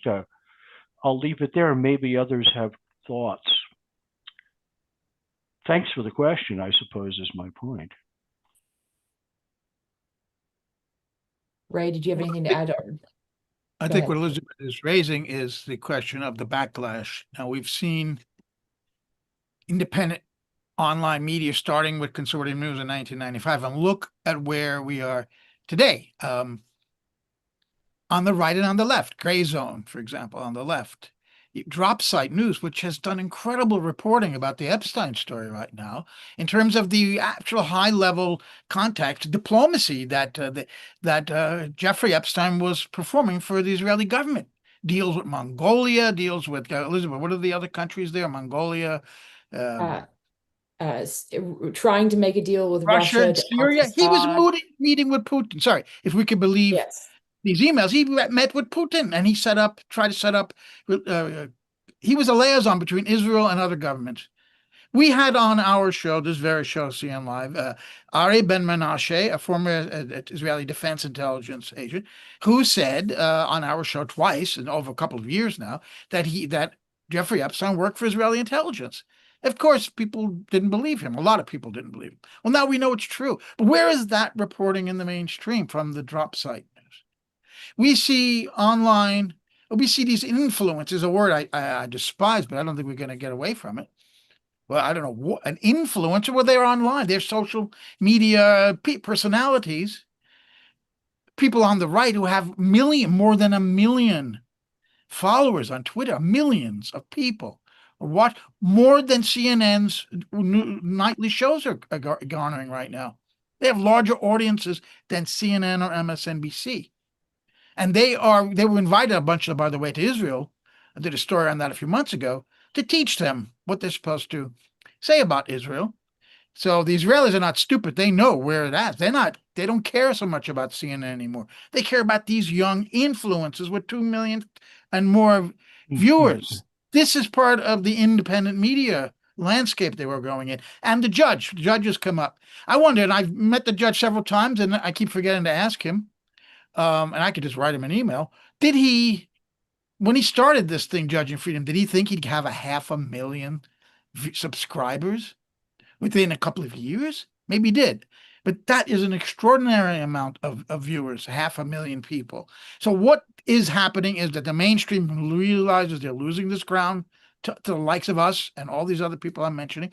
And there's a backlash. And that backlash we've seen now with the government is the Twitter files, where the FBI and Homeland Security actually told Twitter, take down people's tweets. We have seen the Terrorism Act in Britain being used to arrest and interrogate British journalists as they return to their country, including Richard Medhurst being held for 24 hours, simply because of what they're writing or saying about Gaza. We have on a small potatoes thing, Consortium News. Now, if you want to put one of our articles on Facebook right now, you're going to get a forbidden 403 message. We have no idea why that happens. We don't know how to resolve this. We don't know who to talk to. So there's a big backlash against independent media because it's winning. And the mainstream media is going down the tubes in all their careers, their multi-million-dollar salaries at the big networks. They see what's going on. And I think this is part of the backlash, the way to use algorithms to crush right and left center independent media, which has exploded, and they don't know what to do about it. I'm sorry, Patrick. I'm done. Yeah, Joe, you inspire a thought or two in response to Elizabeth's question, right? Maybe there's more of an answer there than Mary and I thought, right? It goes to the question of fragmentation. Okay, you mentioned the gray zone. There are other things.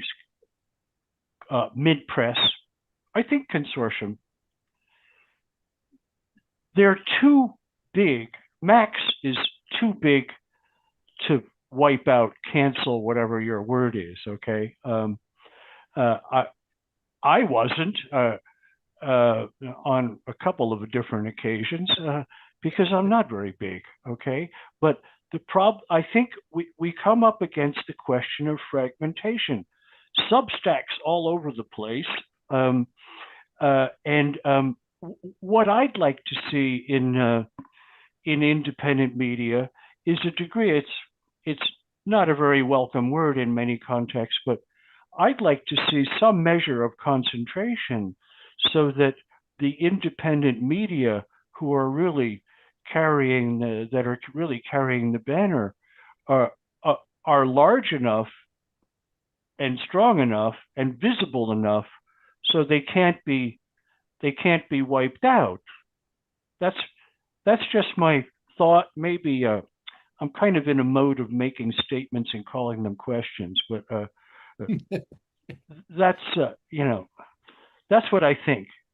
Too much fragmentation in independent media, and Blumenthal, yeah, he's a superb journalist, right? I.F. Stone said long ago, every generation has a handful of authentic journalists. I think Max is one of them in his generation. And they're not going to be able to remove him. Not to personalize it with Blumenthal. Mint Press and others, Alan MacLeod, they can't do to these people what they have done to others. Myself, a rather minor example.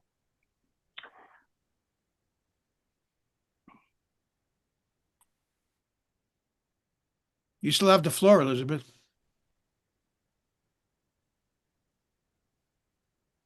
If you have any more questions. I don't think I do at this moment. That was a Okay. really good stopping point. I think that was a really great statement by Patrick, and I'm kind of floored by it. So I'm still taking that in. Thank you. Yeah, I think we're at a crucial point here, and this is an important point about whether independent media survives, whether mainstream media survives. But I don't see how it can consolidate. There's what do you think, Mary? Is that Mary piped up? Well, Yeah.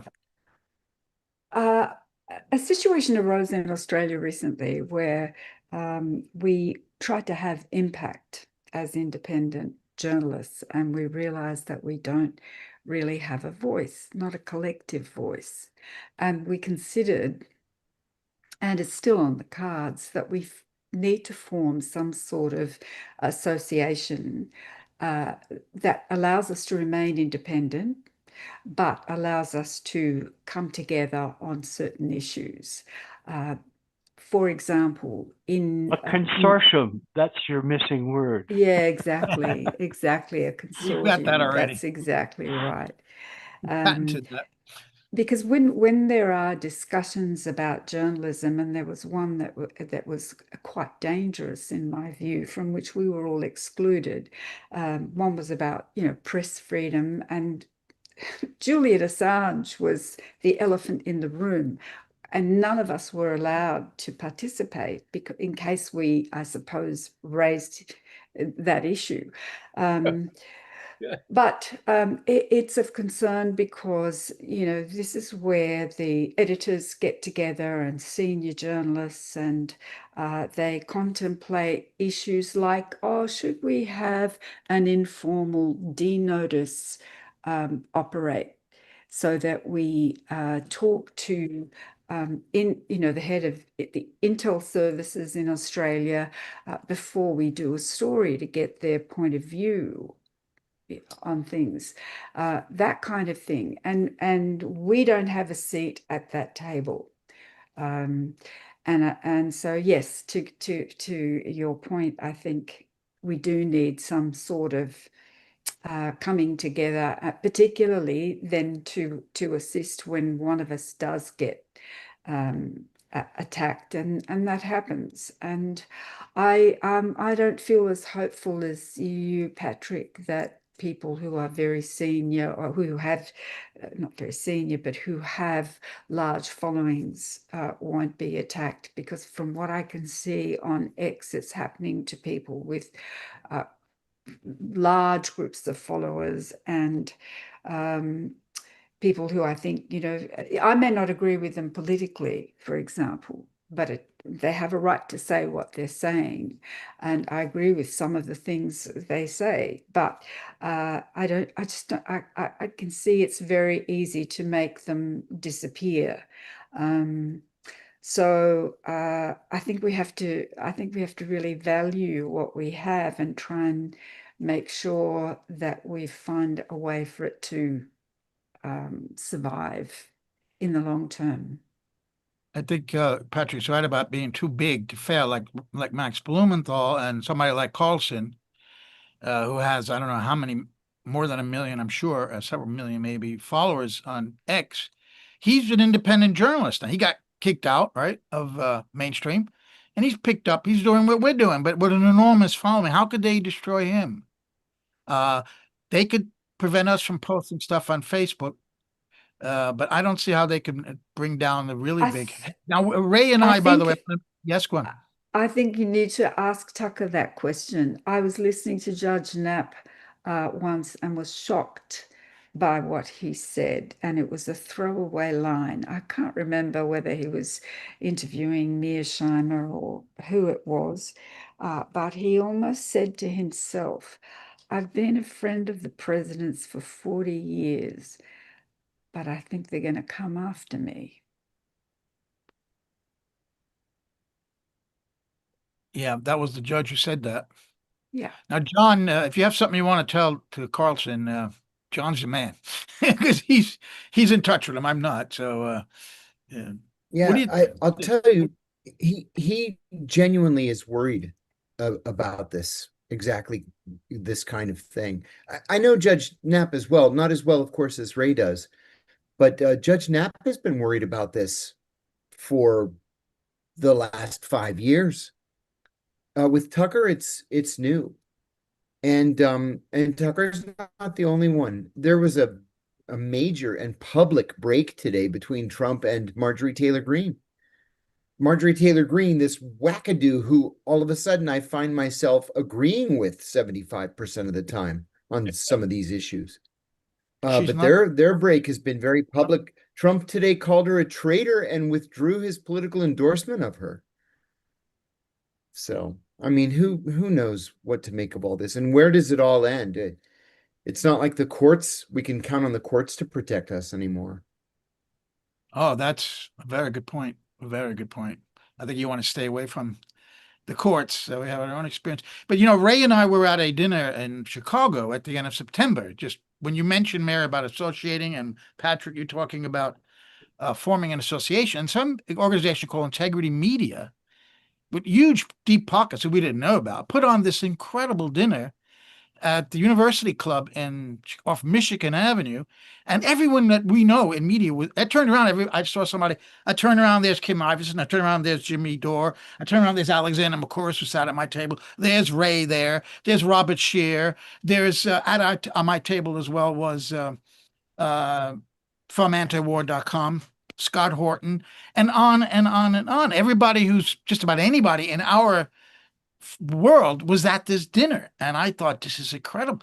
And the one thing that bothered me, maybe Ray agrees, I don't know, is that it was a little bit like we were making celebrities out of the people who were up there who won awards. Aaron Mate was the MC, and awards were given out to Jimmy Dore and to Robert Scheer. And so we don't want to become celebrities in that way. We've got to avoid that kind of thing. But on the other hand, there was a feeling, I don't know if you agreed, Ray, that those of us, that we didn't realize that together we had this kind of incredible community, and that we were all in one room together for one night. And there was a feeling of strength there and solidarity. Well, I agree, Joe. And it goes back to my point about solidarity. Just knowing other people are out there, and in one room, maybe 150 people there, most of them people like you and me. And besides that, we got a nice little cup from the Unity. Yes. Yeah, I have mine on the shelf right here. That's right. Yeah. But all kidding aside, it was an incredible night. And that was the first time they did that. It was funded by this group that does have a podcast and does support people like, well, Bob Scheer gets some support from them and others. So, yeah, it would be good that there be liaison between those people and the rest of us. Trying to have an umbrella organization. I think what Mary said about the initial attempt in Australia is very instructive. It's got to be done delicately. It can be done, and I think there are some benefits to having some sort of corporate sort of thing saying, well, all right, are we not giving this area of the world enough attention? That kind of thing. But yeah, there's a lot of us out there, and we need to be more open in supporting one another. With Judge Knapp, for example, I'm always telling him, let 100 flowers bloom, let 100 thoughts contend, Mao's expression. There's where I grew up as an analyst in the CIA, you coordinated things, right? If Max Blumenthal wanted to say something and I wanted to say something, and what's his name, Alistair Cook wanted to say something, well, we sort of come to terms and then say it in a cogent way, but together. That's not the way we work, and it's good this way because all our views, disparate as they may be, get out in the public. Let me say one other thing. There are some certain things that I'll just give an example from my own recent analysis. There are some things that seem like gems to me. McGovern, you got that one, And what I'm going to suggest is when there's a gem in all of us, many gems, there's got to be a vehicle that brings that to the rest of our attention. So we have to watch all the shows that Joe's done. Here's two gems, okay? Putin's not going to stop in Ukraine. He's going to take Poland, and then he'll take the Baltic states. Okay? If you think he's stopping Ukraine, you're crazy. Direct quote from President Biden, okay? Answer, Putin already stopped. He stopped in April 2022 when he scared the hell out of Zelensky and they had a deal. That's when he stopped. So you prove to me that he won't stop. He has already stopped, okay? That's the perfect squelch on that one. Number two, these geniuses, the West's policy now on Ukraine is the following. See if you can understand. We're not giving any more money or arms to the Ukrainians. We're going to give weapons to the Europeans when we get them. We don't really have enough right now, but in a couple of years, when we get them, we're going to give them to the Europeans. They're going to pay us with money that, well, they don't really have right now, but they'll make it, maybe get it. And then the Europeans are going to give them to the Ukrainians, who will not at that point have any soldiers or real armed forces to man them.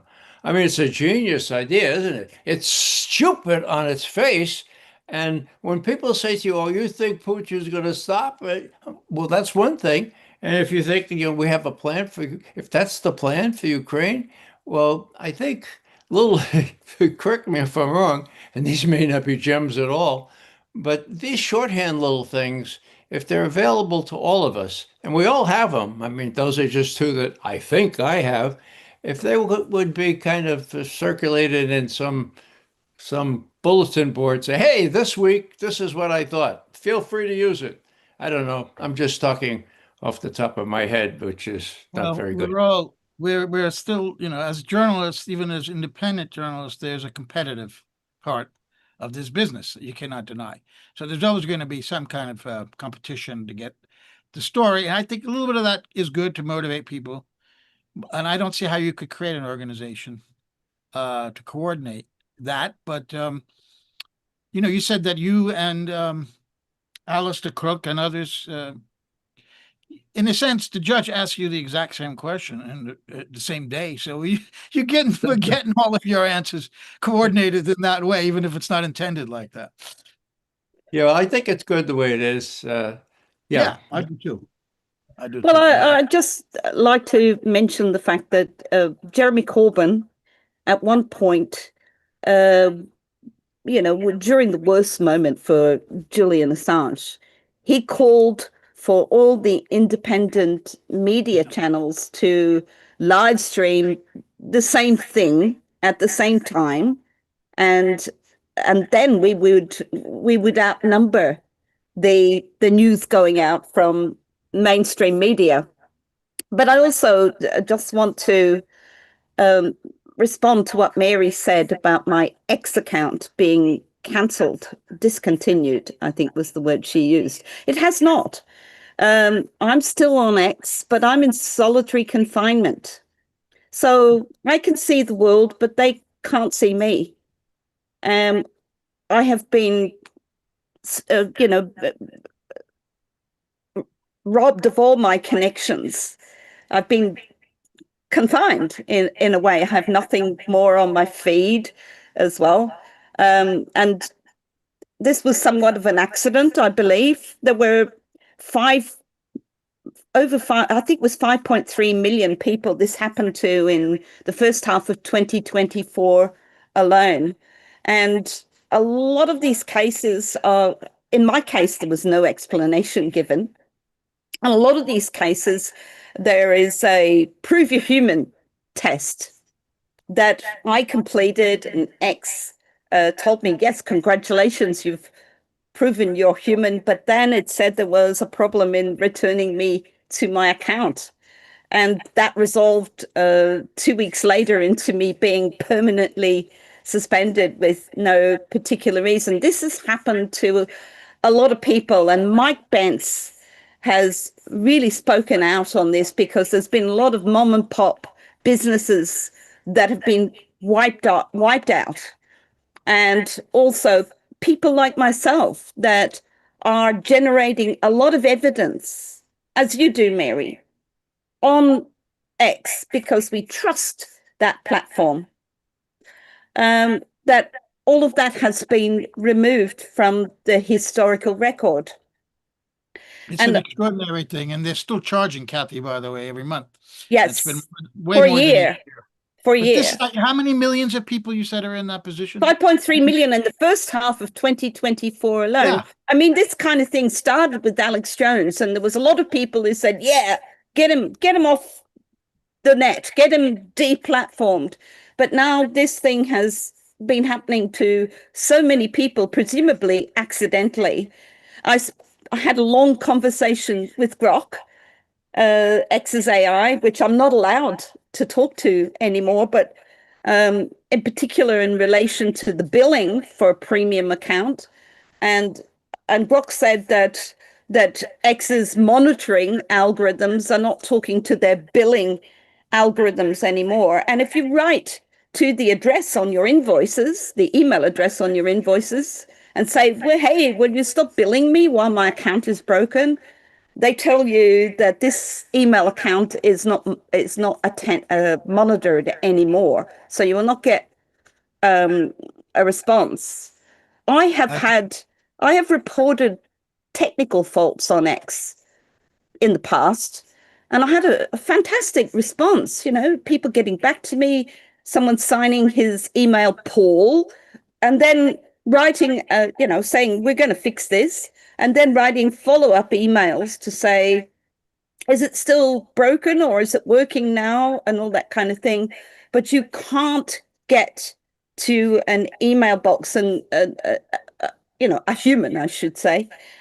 And Grok agrees with me that any kind of complaint, if you are cancelled on X, it's a dead letterbox. There's absolutely no one there. And that somewhat corresponds to Elon Musk discontinuing the employment of thousands of people. Yeah, I'm about to say that, Kathy, that this was supposed to end with Musk. This was a Twitter problem before, that so many people were censored and cut out. And then Musk, it turns out that it's the conservative voices that they want to preserve. They were only upset about conservatives being canceled. Like Trump himself had his Twitter account suspended, if you recall, while he was still president. So unfortunately it's a partisan issue. They will go after each other's, and this it's not getting any better. But I think it's time for us to call this evening to a close on a happy note, because all the misery that we've experienced, that we report about, we used to say at the UN that if there weren't any wars, how many people go out of business? So we are going to put that aside for a moment. The absolute horror of Gaza, the incredible dangers of Ukraine, and the possibilities of a nuclear conflict. These are all very serious matters that are real. But I want to raise up a bottle here, show us that we are going to celebrate Consortium News' 30th birthday. We have reason to feel good about what we've accomplished. And not only us, but all of independent media, as we've been discussing, challenging a corporate and governmental monolithic power that wants people to all think the same. And we're still keeping alive diversity of thought and dissidence. So I'm going to try to open this cork here on live on. There it is. You might have heard that. I don't know, but Actually, I have a glass, but I'm not sure I need it. Okay, I'll get it. I'll get the glass. Well, anybody else have a glass there? yeah, Kathy has an this is Coupe an Green. empty can that I managed to find. So I'm going to toast with Cooper's Green, which is non-preservatives. It is a good Australian beer made in South Australia, and the reason that I want to toast with, well, not really toast because it's empty, but the reason is because, United States has been our #1 audience on Consortium News. And in 2020, Australia, which had been #3 audience, moved to #2. And in the last month, Australia is our #1 audience. So hello, Australia. We must be doing something right in Australia. Cheers. Cheers.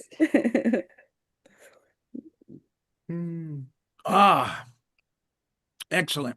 Well, we will meet again, maybe next on the 31st anniversary, Ray. If you want to make this a yearly tradition, we certainly will do that if anybody else wants to take part. I thank you all. We lost Patrick, but yes, Ray. Yeah, Joe, you mentioned I.F. Stone as one of Bob Parry's patrons, or I just like to recite a quote from him, very, very short. I know what it is, and it's wonderful. Yeah. I love this quote. Yes. He was saying, look, if you're going to do this investigative journalism stuff, go into that with your eyes open, because you got to realize you're going to lose. And then you're going to lose, but then you're going to lose again. But then one fine day, you might not be around, but somebody who thinks, believes, and is courageous like you is going to win. Okay. And so in the meanwhile, you realize all this and you take it in stride. You rejoice when it's time to rejoice, like right now. And you keep a perspective on this thing, because we're not supposed to be successful always. We are supposed to be faithful. And Joe, again, I hold my hat up to you for being faithful to the vision of Consortium News and for recruiting such incredible people as Kathy and others to help this ship go ahead. So I.F. Stone comes to mind. I think he's right. We have to keep that balance and take some joy in the interim. What he was talking about, Ray, and I love that quote, is the definition of sanity. You keep doing the same thing over and over and over again. At one time, it's going to work. Well. No, that was George Bush. Yeah. So we're going to keep plugging at it with Kathy, with Elizabeth, with our business manager, Michelle Steinberg, with our deputy editor, Corinna Bernard, and all the great columnists and writers like John Kiriakou, Assad Abu Khalil, Patrick Lawrence, Raymond McGovern, and others. We just published a new piece from Lee Camp, who was writing for us a few years ago. He's back with Consortium News. So we can't do it without these people. And, you know, it's a grind putting out a daily publication. It's really something. And when it's all done, the day's over, and then you think, shit, I got to do it again tomorrow. Same thing. So it is something. Having a background in daily newspapers helps because you have the discipline to do it. But, you know, we are really grateful to our donors, and we've got many people who've sustained us over these years, the 8 years that I've been in charge and the many years before that with Bob. And I want to thank all of them right now. And I hope that you continue to help us. And it's to them that we have to produce work every day. And a lot of them have come to depend on us as other independent media to get a different point of view than we're being force-fed from above. So thanks again, Ray, Mary, John, Kathy, Elizabeth, and Patrick for joining us tonight on our 30th anniversary celebration. Happy birthday, Consortium News. Happy birthday, Consortium News. Birthday.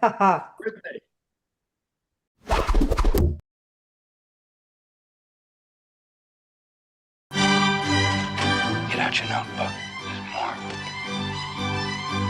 If you are a consumer of independent news, then the first place you should be going to is Consortium News, and please do try to support them when you can. It doesn't have its articles behind a paywall. It's free for everyone. It's one of the best news sites out there, and it's been in the business of independent journalism and adversarial independent journalism for over 2 decades. I hope that with the public's continuing support of Consortium News, it will continue for a very long time to come. Thank you so much.